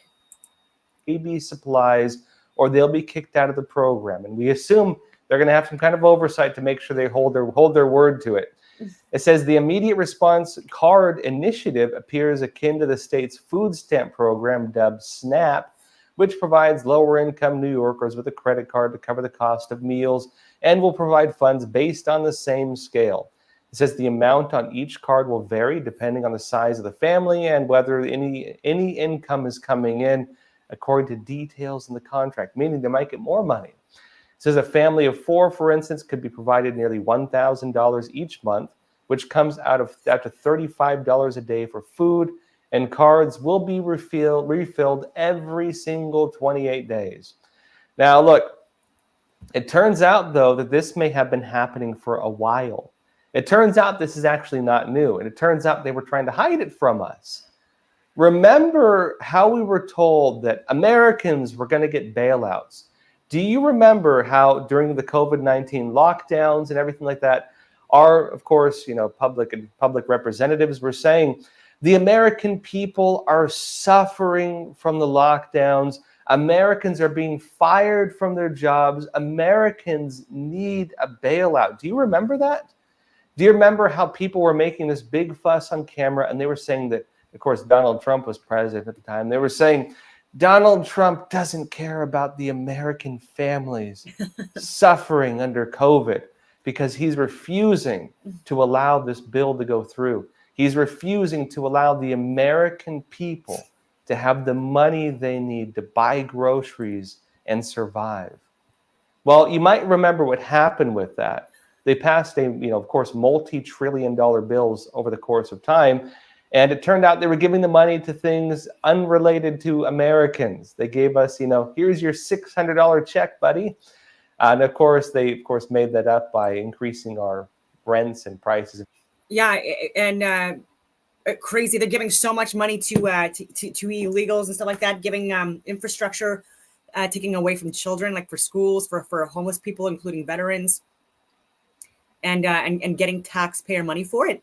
And then there's also like reduction in tax in New York because like that was what was brought up. But even was it Cardi B or Nicki Minaj? Cardi B, sorry. That was saying that there was like budget cuts in New York, millions of dollars, over $100 million. And these are things for like waste management. And so like more rats, like more garbage in the streets, like more illegal immigrants that don't care about like the area. It's a joke. It's a joke. And that's why people are leaving or going to leave if they can afford it. And it's going to be mass exodus. And this is such a fucking nightmare. Like, I'm sorry, my brain like thinks like 8 moves in a fucking ahead, like when I'm talking. And it's just like, it's a fucking nightmare. And that's why like I repeatedly email and call levels of fucking government and say like, can we talk? Because like what you're sharing online and what you're fucking like you guys are getting us in a fucking world of hurt. Dumpster fire. Everything else. Here's your $600 check. And meanwhile, they took some of that money and they were, investing, for example, in gender studies in Pakistan and building camel statues in the Middle East. I'm not joking. They actually did that. And of course, some of that money, it turns out, some of that money was really just a big bait and switch because guess what? Hundreds of millions of that money was actually being used to give free money to illegal immigrants, helping finance the raid of the United States. Red State has it. It says Washington State used hundreds of millions. This is just Washington State, by the way, folks. Hundreds of millions of federal COVID relief funds to provide giveaways to the state's illegal immigrant population. This is according to a new report that came out. It says in April of 2021, the state legislature approved $340 million in funding as part of the Immigrant Relief Fund that, according to its annual report, was designed to provide targeted community engagement, communications development. I've shared this as what I've shared this. Like there are literally law enforcement. There are friggin' law enforcement in the U.S. San Antonio police. I've shared this on videos, actually assisting and like with allowing illegal immigrants in, and and certain like organizations that are allowing, like there's so many people that are bought and blackmailed and bribed and paid for. I just it's infuriating. And even at our Canadian borders, oh my God, it's a fucking dumpster fire. Efforts and trusted messengers to encourage eligible communities. And there's airports, right? There's airports that go international that people are not aware of. They're not tracking. Certainly not government. Well, there are certain people within government. You know what I mean? We talk about like law enforcement and military and stuff like that. They're not tracking these airports and these illegals coming in and out, and for various different reasons, drug, human trafficking, etc. And even for work, just to be clear. And it's not properly monitored. I'm telling you this. I know this for a fact.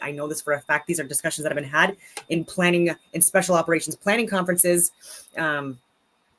not from within, but people admitting from other agencies that even many years ago, there were this stuff was happening, and it's on the record.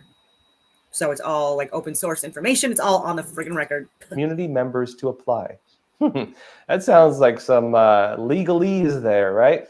But it says, however, what has only just emerged was the money for that program came from the federally approved American Rescue Plan, ARPA, which provided $350 billion for local governments to support their response to and recovery from COVID-19 public health emergency. And so the pandemic was the biggest money laundering, money shifting to lobbyists and yeah, like the friggin' like so much criminality with the pandemic, with all of this stuff. Look where this money went. Like even with the ArriveCan app, millions of dollars put in, and that money went in people's pockets, and it was proven on the record. These people did zero work, nothing done, not even a friggin' email, you know, to like, and it was anyway. And even with what's going on with Ukraine, there's billions of dollars being funneled into Ukraine. That's not even making it to Ukraine, but there's people that are corrupt from within that have been like charged and even fired. And Ukraine is corrupt as fuck, by the way, just to be clear. But stealing money, right? Even Zelensky with like the $74 million or $72 million worth of yachts that like his friends had, you know, but they're like his assets that he's putting in other places. Like it's just you can't make this stuff up. Like even John Kerry like lying about his jet plane, you know, because like he didn't own it, but like your wife does, buddy. And then with carbon emissions, if you look at jet planes and planes, first of all, the amount of fuel that they say they use is a lie, and so they're getting people on the fuel and the carbon taxes. But like the private jets and the billionaire club are the ones, and the millionaire clubs are the ones that are the biggest contributors to like the carbon emissions that we're seeing. I'm going on all these tangents. I just got to. Of course, it turns out that helping save us from the public health emergency required them to give our tax dollars to illegal aliens. Here's the economic policy. Oh yeah, and even with that, today is 2/7 or 7/2 with February 7th, and 2701. That's 37 times 73. 2701. A huge gematria number of significance. That is used for various addresses, including with the Vatican and acreages like land that certain billionaire groups own. And so addresses, postal codes, phone numbers.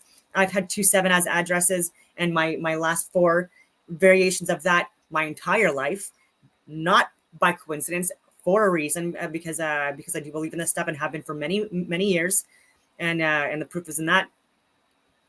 And even with the towers, it wasn't just 1 and 2. It was also building 7 that also went down. Controlled demolitions, known and staged and planned event that utilized various different assets and resources, and misleading people with trading exercises on that day as well.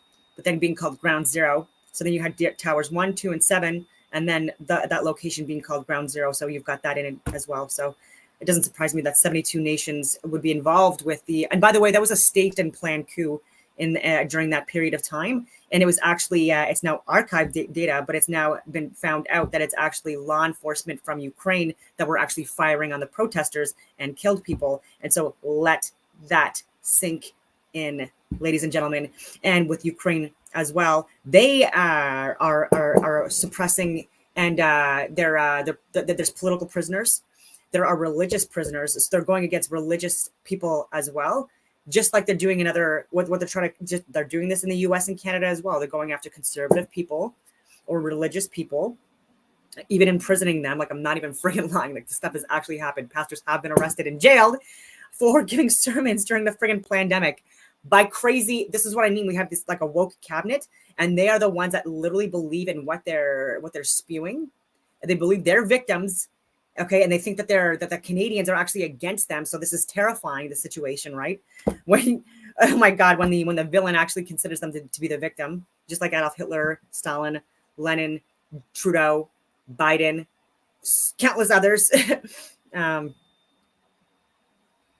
yeah, so that was a staged and planned coup, and they're stealing money. They lied about so many different war crimes, right? The Ghost of Kiev, that's not a thing. Snake Island, those people are alive and well. They fucking lied about that. Like the Polish farmers that died, that was Ukrainian air defense that did that. NATO is what who blew up Nord Stream 2, and there are people right now that are profoundly impacted during their fucking winter months because of that. Dams being destroyed. There's so many different things, and this was a money laundering thing, right? People within Canada in our cabinet. Marco Minichino, the public safety officer, his wife has shares, or did have shares, so they're millionaires off of the backs of Ukrainians and Russians and Canadians and Americans and others. In Northrop Grumman, which is a weapons company, right? And countless other companies. Like these are crimes against humanity, ladies and gentlemen, and they're getting away with it. And it's and this is why for the common citizen, like, people are getting frustrated, and they're doing this by design. That's why they're putting all these distractions in place. It's because they want to have a civil war, and they want to have an intermilitary or an international military and international police response, because they want to say like, oh, like your own law enforcement, your own military can't properly manage the societal collapse. So like now you have to have reinforcements, and it's going to happen in America as well. And this, again, it's just more money, more distraction. And it's people that are watching this from the sidelines, loving every second of it, that do not have our best interest at heart, and hate humanity, and believe that we deserve this. And this is what I mean. Like, weak people create weak societies. Weak men create weak societies. And we need to put more pressure on Justin Trudeau to peacefully step the fuck down. Okay, he needs to be arrested and jailed. Like, no one is above the law. No one is above the law. Chrystia Freeland needs jail 100% as well. The Innovation Center about this. She's definitely not above the law. They say, this is according to the report that found this, they say Epic has discovered that the Biden administration approved $340 million in SLFRF money for cash payments to undocumented immigrants in Washington state. In other words, illegal aliens. It says Americans' COVID relief money was used to send $1,000 checks to immigrants unlawfully residing in the state of Washington. It says, according to Treasury's own data, the Washington COVID-19 Immigration Relief Fund provides a one-time cash grant of up to, they say, $1,000 for each resident of Washington who are at least 18 years of age and are ineligible to receive federal economic impact payments or unemployment insurance benefits due to their immigration status. In other words, they're here illegally, and instead of going home, we're giving them free money. And of course, you might remember, while the illegal aliens were getting $1,000, what'd you get, $600? It says that the $340 million project is categorized as a cash transfer expenditure under the SLFRF. That's how they defined it, a cash transfer, approved by the state of Washington. And this means the Biden administration directly subsidized undocumented immigrants under the guise of COVID-19 pandemic relief. the Washington COVID-19 Immigration Relief Fund has stopped taking applications, indicating that the project fund is fully exhausted. Meaning, they said, hey, free money, everybody took it, and it's done. They took all that money. And of course, there's something big coming out now. Former President Donald Trump recently spoke with Fox News, and he said that he believes the Chinese Communist Party is actually directing these operations. He said the Chinese Communist Party is directing military-aged men from countries all around the world to come and illegally enter the United States. He claimed in some ways as well that these might be people emptying prisons, emptying mental hospitals, and sending criminals, mentally ill people, and maybe even soldiers, possibly, military-aged men, to come and illegally enter the United States, taking advantage of the relatively open borders policy we have here. And he said as well that he believes the open borders program is going to lead to new terrorist attacks in the United States. Watch. I believe we're going to have a terrorist attack. 100%. 100%. During my term, I had no terrorist attacks. You know that, right? So there'll be saboteurs? What are they? I had all sorts of bans on people from certain countries. I had bans all over the place. We had no attack. Now, look, as all this happens, an AP article from January of 2021 is coming back into the headlines. People are looking back in time because they're wondering, was this the plan all along? What are they really doing? Like, why are they doing this? You could say, well, it's because they care about the welfare of individuals. They want to make sure that people are being treated fairly. And if people are here illegally, we can't just let them starve to death, right? Fair enough. But it turns out there's something else to all of this. And that something else is now being dug up because guess who talked about it openly? Well, Joe Biden himself. It claims that the Biden administration, when he was first coming in, when Biden was first saying he's going to have his initial policies, Biden stated that he was intending to give citizenship to all the illegal aliens flooding into the United States. And this claim is being noted as part of the open borders agenda to let in millions of people, millions upon millions of them, maybe tens of millions, and then make them dependent on the government. They need the government handouts to survive, and then grant them citizenship and voting rights. And were they to do that, this would very likely, because they would probably vote for the people giving them free food and free housing and free cash cards, it would create a one-party dictatorship in the United States. This would be the end of the American Republic as we know it. This would mean that we no longer have two parties. The Republican Party would be obsolete, and you would then have maybe the Democrat Party and maybe the Socialist Party, and that's it. This is the AP article on this from 2021. It says this: President-elect Joe Biden, because he had just got elected, right? That his decision to immediately ask Congress to offer legal status to an estimated 11 million people in the country has surprised advocates, given how the issue has long divided Democrats and Republicans, even within their own parties. 11 million people, folks. That's not including all the ones who entered while he was president. So in Ottawa alone, like I don't know what the stats are now, but it's like 1.5 million people, let's say. Ridiculous. Even in Montreal, like my last stat that I looked at, it was like between 3 and 4 million. That's a takeover. It says that Biden will announce. There's been more of a push for immigration in the last 3-4 years. It's gone through the friggin' roof in Canada and in the US. But I will also agree with the comment that was made about the like there are crisis actors being used. I've said this for years. Thousands used at certain border areas to make it look like it's bigger than what it is in those areas because they want to divert people in those areas. Okay, it's also canalizing people in that area of a certain fucking demographic, where you're basically just letting people know that you're fucking MAGA supporters essentially, or Republican, or whatever, a certain fucking group. And then there are going to be there's going to be government people that are also in the thousands that are also involved in this, baiting you guys. They're fucking baiting you guys and girls into doing this, just like January 6th, just like the fucking Freedom Convoy, just like the fucking protests in Europe, just like literally everything else.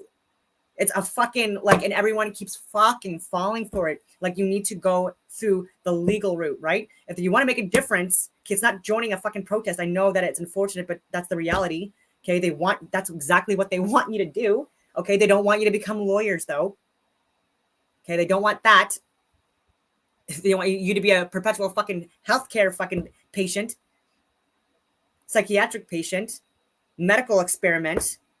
Okay, because that's a lot of fucking money in that nowadays, right? But they don't want you to be a lawyer or a doctor, especially if you're someone that's like more aware of the reality of the world and not playing into the woke shit.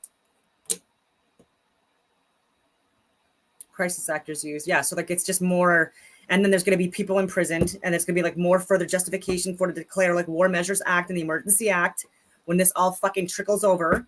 Okay, and guess what? It's election year, so like it's just so fucking obvious to me that I just my whiteboards, like I get frustrated, and sometimes it makes me want to cry because like I've been like, it's like Alex Jones says the same thing. Like I don't know if he's controlled opposition or not. I think he possibly is.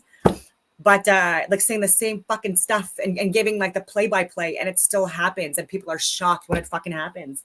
Like they don't want there to be an election, okay? Because like now that there's people more aware of election fraud and things being rigged, like people are more on it. There's more supervision for fucking polling stations and stuff like that, and elections, and so and the people that are part of the Liberals now, okay, they're refusing to step down. They want there to be elections, but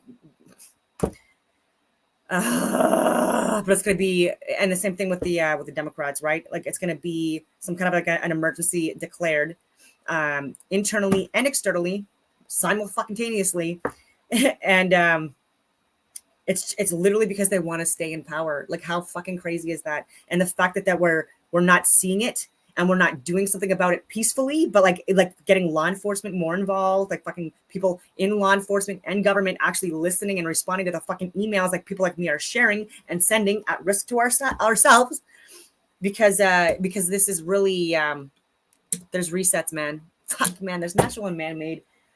And there's going to be more power outages. There's going to be more EMPs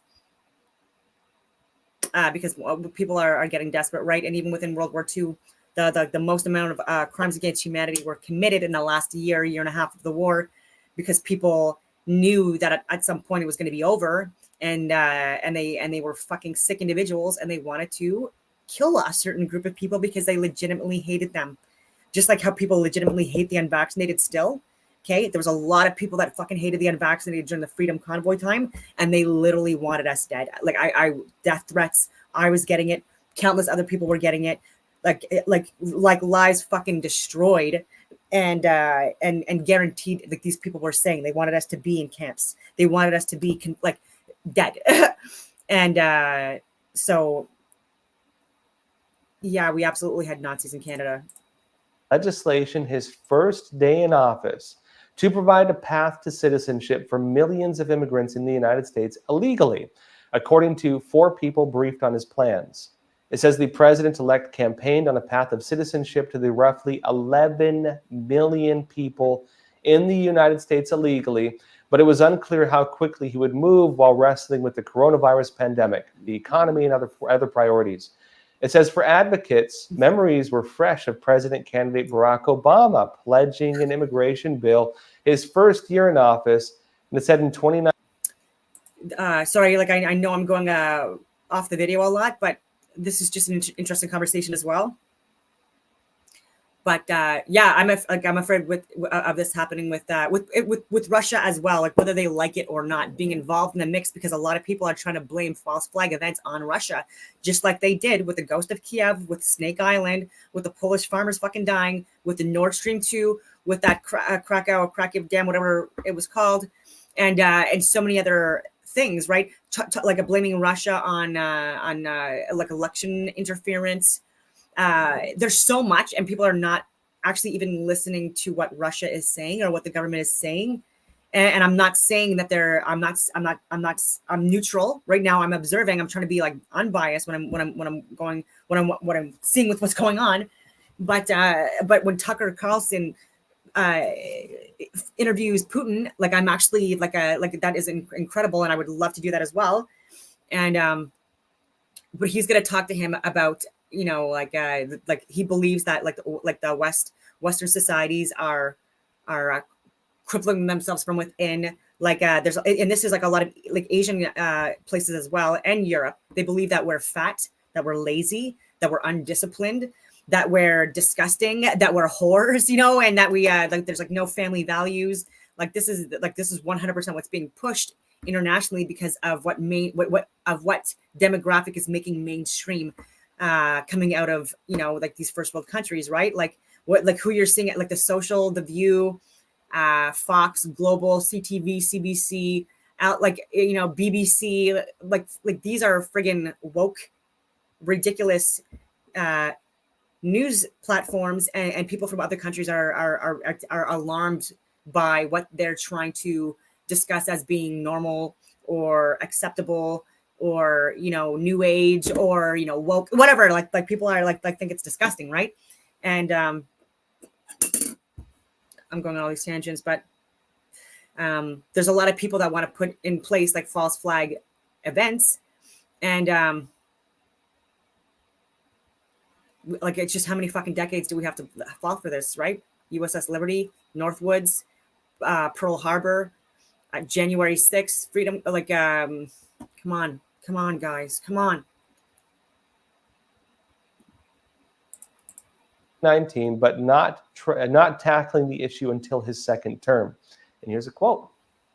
This really does represent a historic shift from Trump's anti-immigrant agenda that recognizes that all of the undocumented immigrants that are currently in the United States should be placed on a path to citizenship.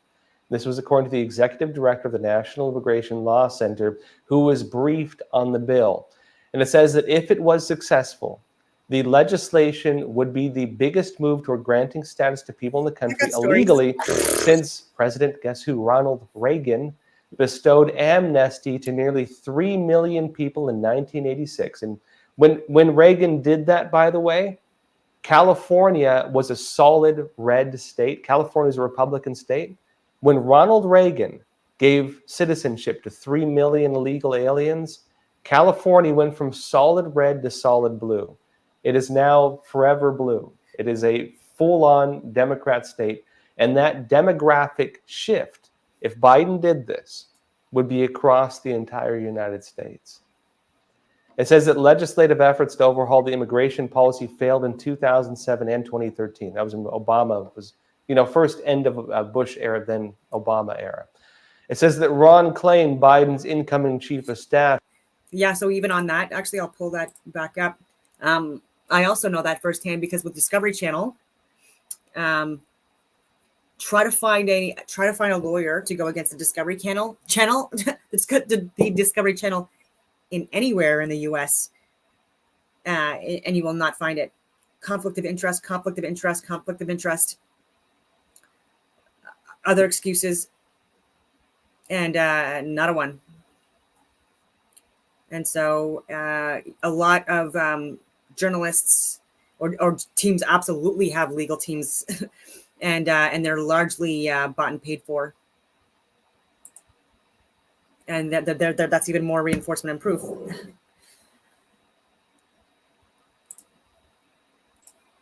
I've said Saturday that Biden will send an immigration bill to Congress on his first day in office.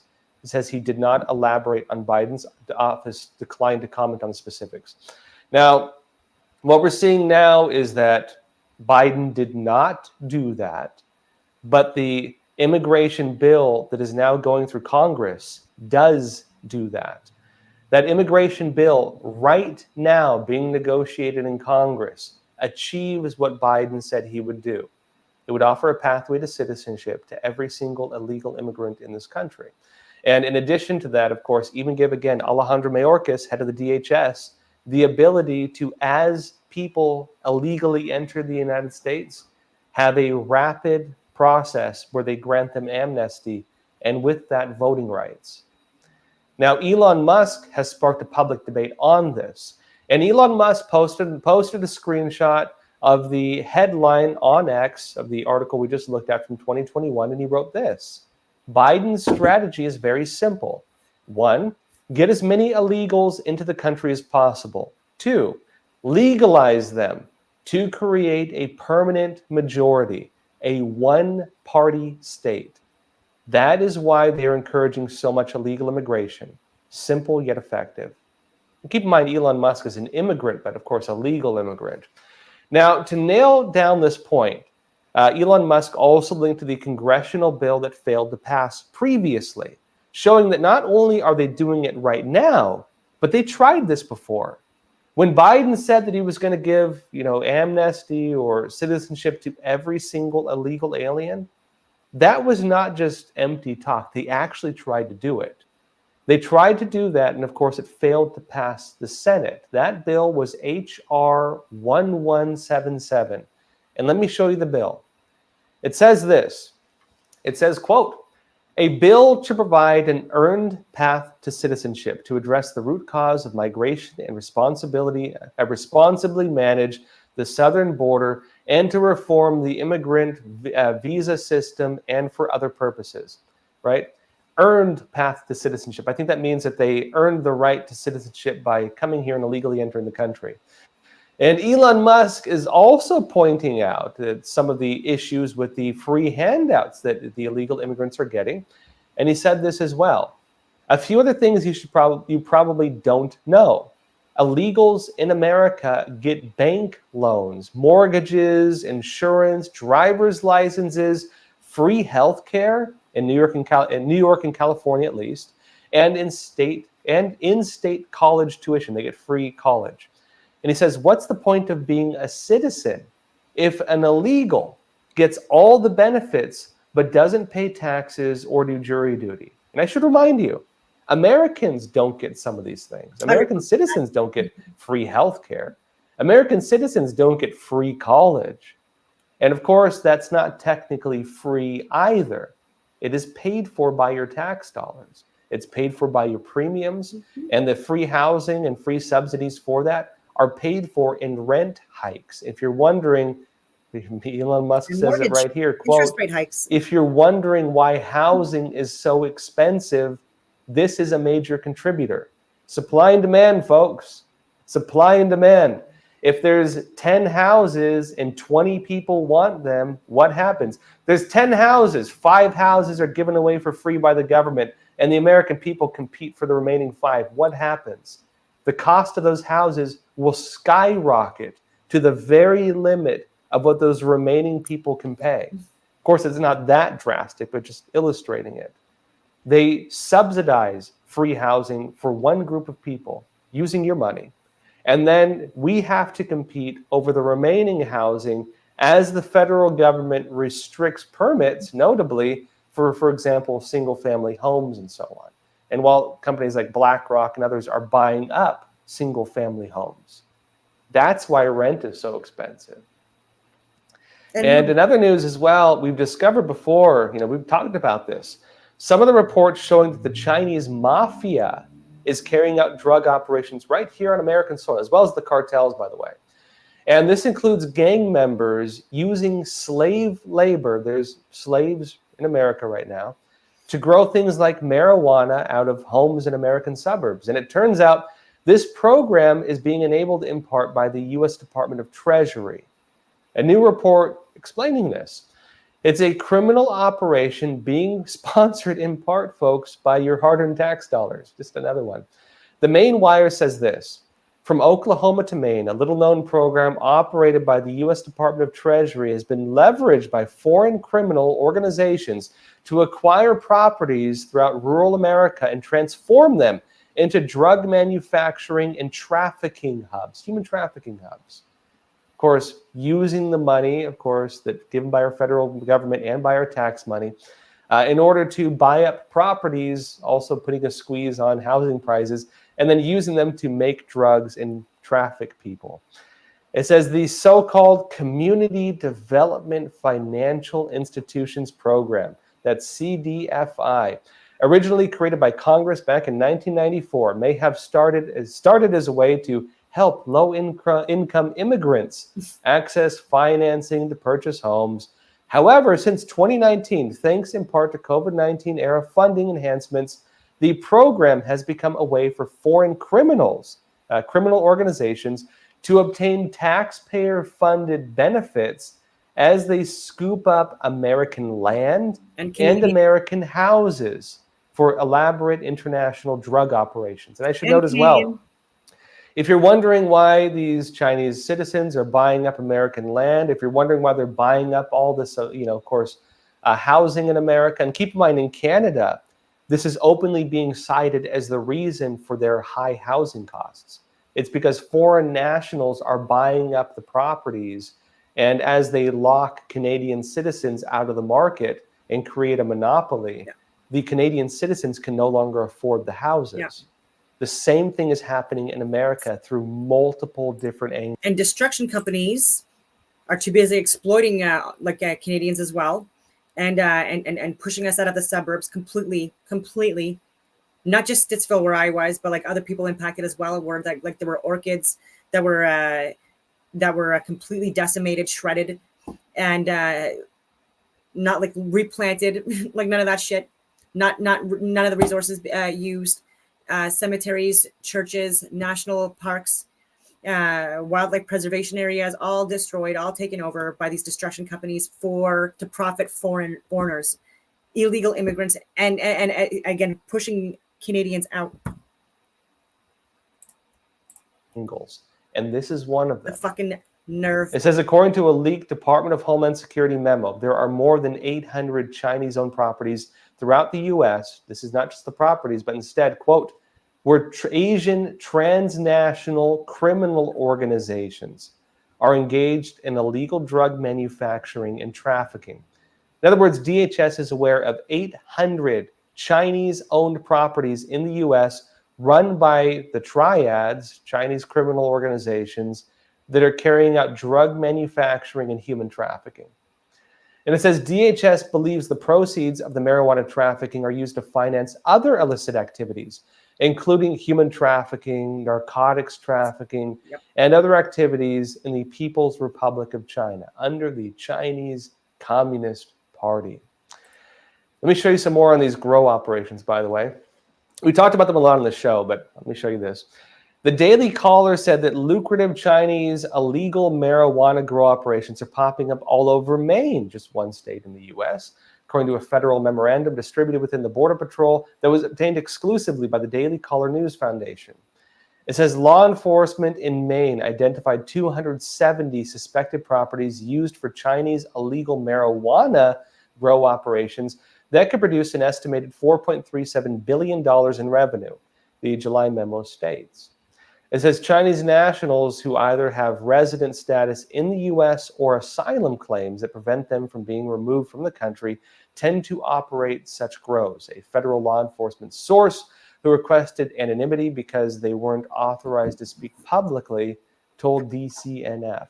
And they said this, quote, "We think the Chinese are taking advantage of rural areas like Maine to produce marijuana to sell across state lines and funnel the profits back to China," the federal law enforcement source says. Notes the memo included a heat map showing the large areas of Maine that are occupied by Chinese illegal marijuana grows, generating profits that are then sent to China.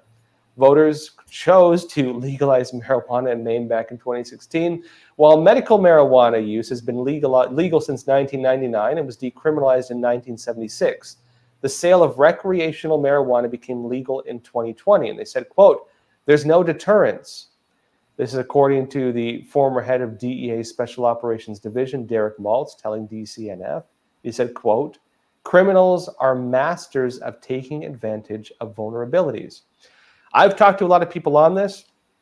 What is happening with areas that have legalized marijuana is that the Mexican cartels and Chinese criminal organizations are coming to the United States to carry out their operations. There's no longer a punishment, for the most part, for running these operations other than a fine. And the only crime they can get them on is if they're stealing electricity or stealing water. In other words, it's easier. They don't have to traffic them across the border. They don't have to go through security checkpoints. And even for police, if they capture these people running these drug operations, there's almost no ability of the police to do much to these people. And even when they're having slave labor, even when they're running human trafficking operations because of the open borders policy and the other policies protecting this type of illegal activity, there's very little they can do about that also.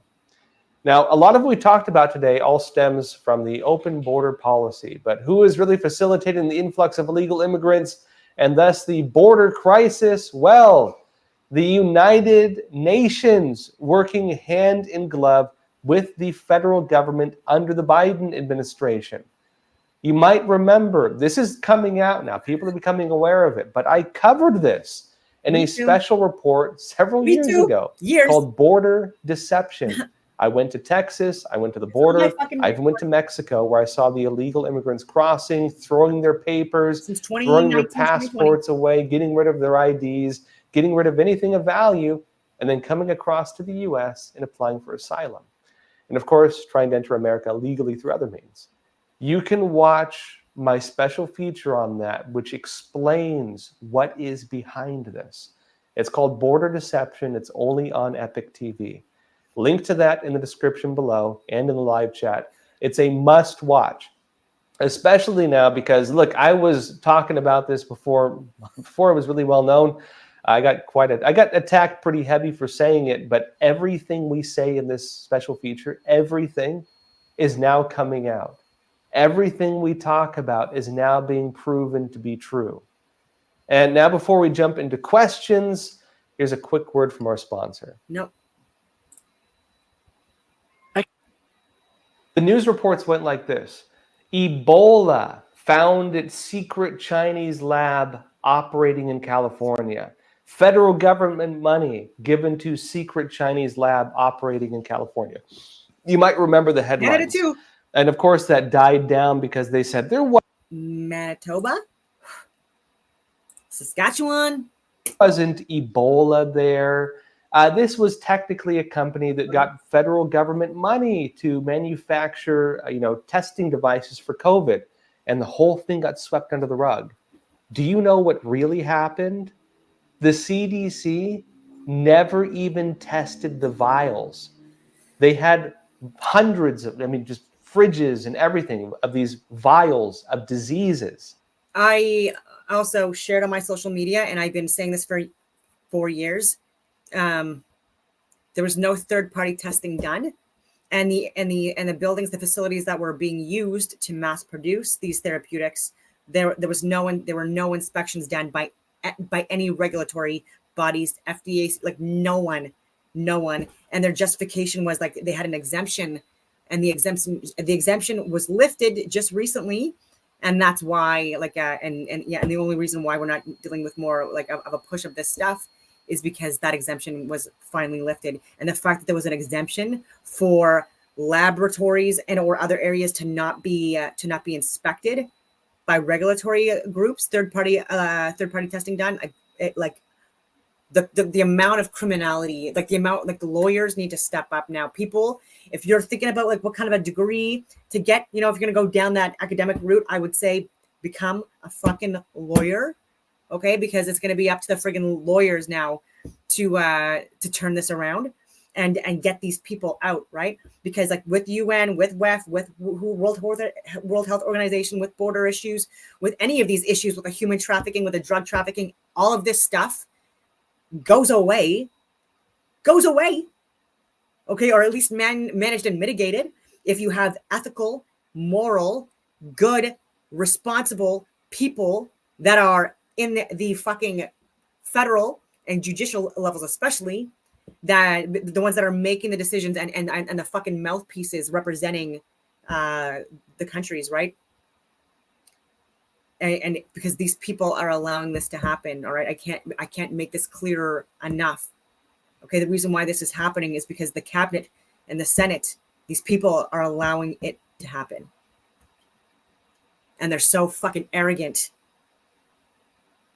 with the destruction of our society in so many different levels, and the fucking, they have no realization that even with the civil war that they're pushing, with this increase in crime waves that we're going to experience, it's all because of them. Okay, has nothing to do with anyone else. They're not fucking victims in anything. And until they're fired, like this is just going to keep on. Like when you have good people working for you on behalf of you, because you're paying them to be responsible. It's just not it. We don't have it right now. Ebola, there was a paper that said Ebola. They had all kinds of, infectious diseases. Some of them were written in Chinese. Some of them had no labels at all. Science, and because they weren't properly labeled, the CDC refused to test them. They never even knew what they had in that laboratory. The CDC refused to help them dispose of it. The CDC did not do anything to help with this. The FDA didn't do anything. The FBI didn't move on it because, if you have Ebola, it's considered a weapon of mass destruction. They didn't even test it. They don't even know it was here.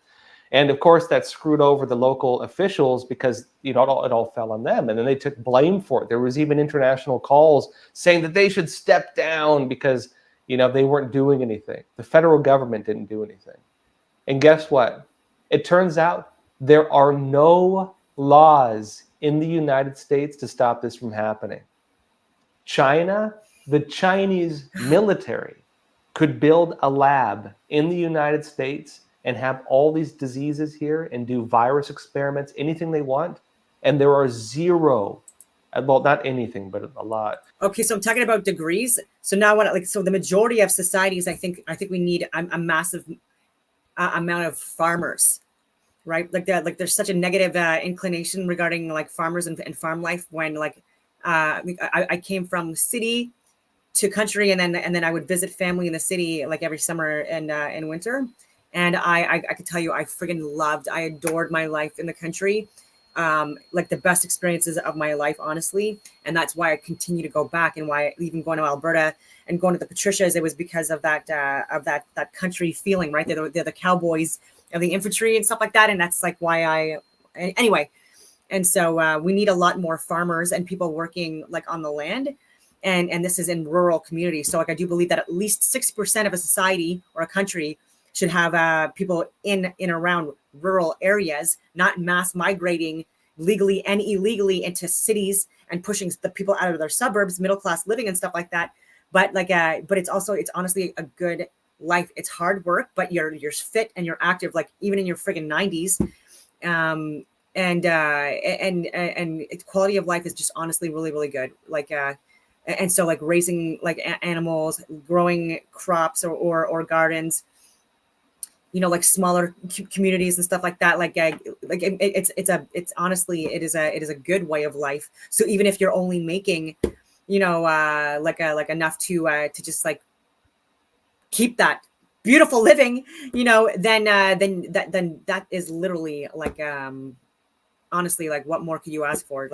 Anyway, I'm going on all these tangents, but I would say that a lot of people are leaving rural areas now in order to get work because there's no work in their areas anymore, or there's just too many fees and regulatory issues now in these areas because people are coming in from cities or other areas and they're and they're just enforcing stupid laws and again making people not want to live there too. But I could go on all these tangents.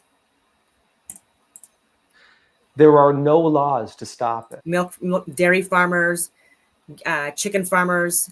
I would say less pig farmers. I would hope that we would eventually phase that out, and that's not my place or business to with that. But I would say beef and chicken and turkey and whatever, humanely raised, not full of steroids and chemicals and friggin' antibiotics and all that bullshit.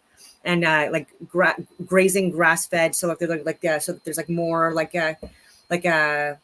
stability within the ecosphere. And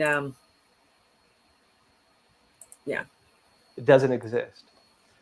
I'm going to be showing you what I'm finding here in a special feature upcoming. It is absolutely shocking. What I'm finding here is absolutely shocking. So stay tuned for that. Also, I'm going to be heading to Panama to investigate further the illegal immigrant crisis. And especially, I want to be looking into why they're doing it. I want to uncover, I don't want to go to the border and get videos of people illegally crossing sites. I want to go and find out Why are they doing this? Why is the federal government funding it? Why is the United Nations operating it? Why are they doing this? Because I think we've been jerked around so much. I'm sick of it, and I think you are too, and I want to go find out exactly what the heck is going on. So I'm going to be doing that as a follow-up investigation as well, so stay tuned for that, folks. Kit Keller, you're saying, let's go to questions. Kit Keller, you're saying, Josh, please remember to use the word illegal before the word migrants. I do, unless I'm reading an article directly, because I don't want to alter the content of an article. So you might notice I'll always say illegals, illegal immigrants, or illegal aliens to emphasize what it is. But if I'm reading you a quote from another media, I will read it as they write it. Or if I'm reading a comment, I'll read it as they write it. Otherwise, I don't want to put words in their mouth, but in my own words, of course, I'll use it properly. Let's see here.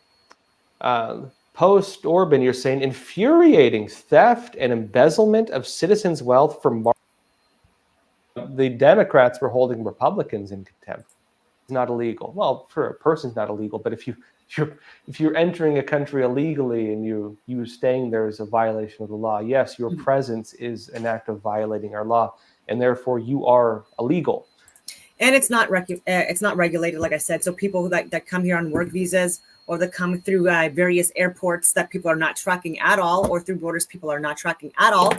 They're coming in and they're not just staying for 6 months or whatever it is, and then leaving. It's not happening. And so, and there are people that are known and convicted terrorists and part of terrorist organization, actual ones, and they're also coming through. Okay, like I just don't understand. I just don't understand. make it make sense.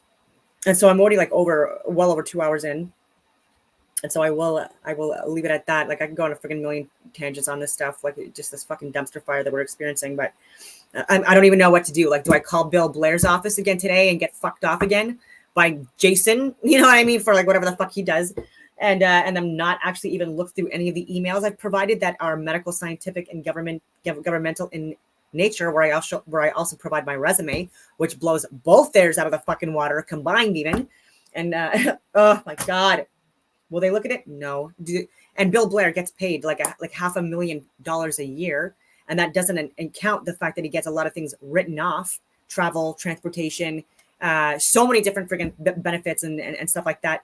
And he's stealing from us, right? Like I just can't. All I'm asking, look, I guess I'm asking for too much. Like put me in, coach. Like I want to I want to be the finance minister, you know, or the no, I don't want to be the finance minister. That's freaking Chrystia Freeland, another freaking tangent. But I mean, I would take that too at this point. But I would like to be the defense minister. I would like to take Bill Blair's job, or friggin' whoever took Marco Mendicino's job. I would take the public safety officer job. I would take the governor general job. I would take friggin' whatever, because these people are fucking ridiculous, and I don't know who else would be a good option. Actually, that's a good question for anyone that's following me from Canada or the US. Before I take off, like, who do you think is like a good option to be like president or prime minister in Canada and the US? I don't know anyone that's on the ticket out of the US even for any presidential candidate that is qualified. Nikki Haley is not. Oh my God. On the record line repeatedly. Not Trump, not Biden, not Gavin Newsom. Like, they're not it.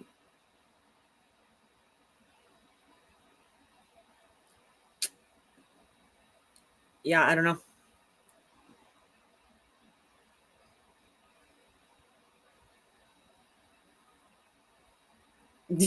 So, I mean, out of the people that are running, like you're not wrong. like, I mean, so yeah, like you're not wrong with what's on the ticket. Oh my God! And they're even looking at oh, you're definitely not wrong. Like Kamala Harris is on the ticket, right? With Biden possibly stepping down and her becoming because he's seen as a friggin' whatever you want to call it, a lame duck, whatever you want to call it, Biden. And so like they need to reinvigorate that guy, like the Democratic Party. And so they want to have like they want to have a woman because like that's going to be, you know, like part of like the woke stuff, you know, more of that. But even further woke is if it's a trans woman, because if Michael Obama, who's also on the ticket, actually ends up being on the ticket, then that will be interesting. You know, oh my God. I just can't, like, I just,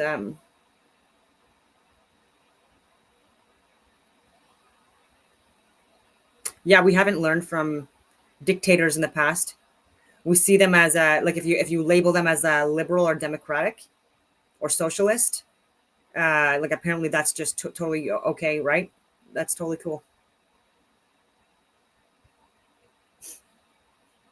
Yeah. Anyway, I will. On that note, I will leave it at that because I do have to walk my dogs and get on with my day. I will leave it at that, and I hope that everyone has a wonderful day.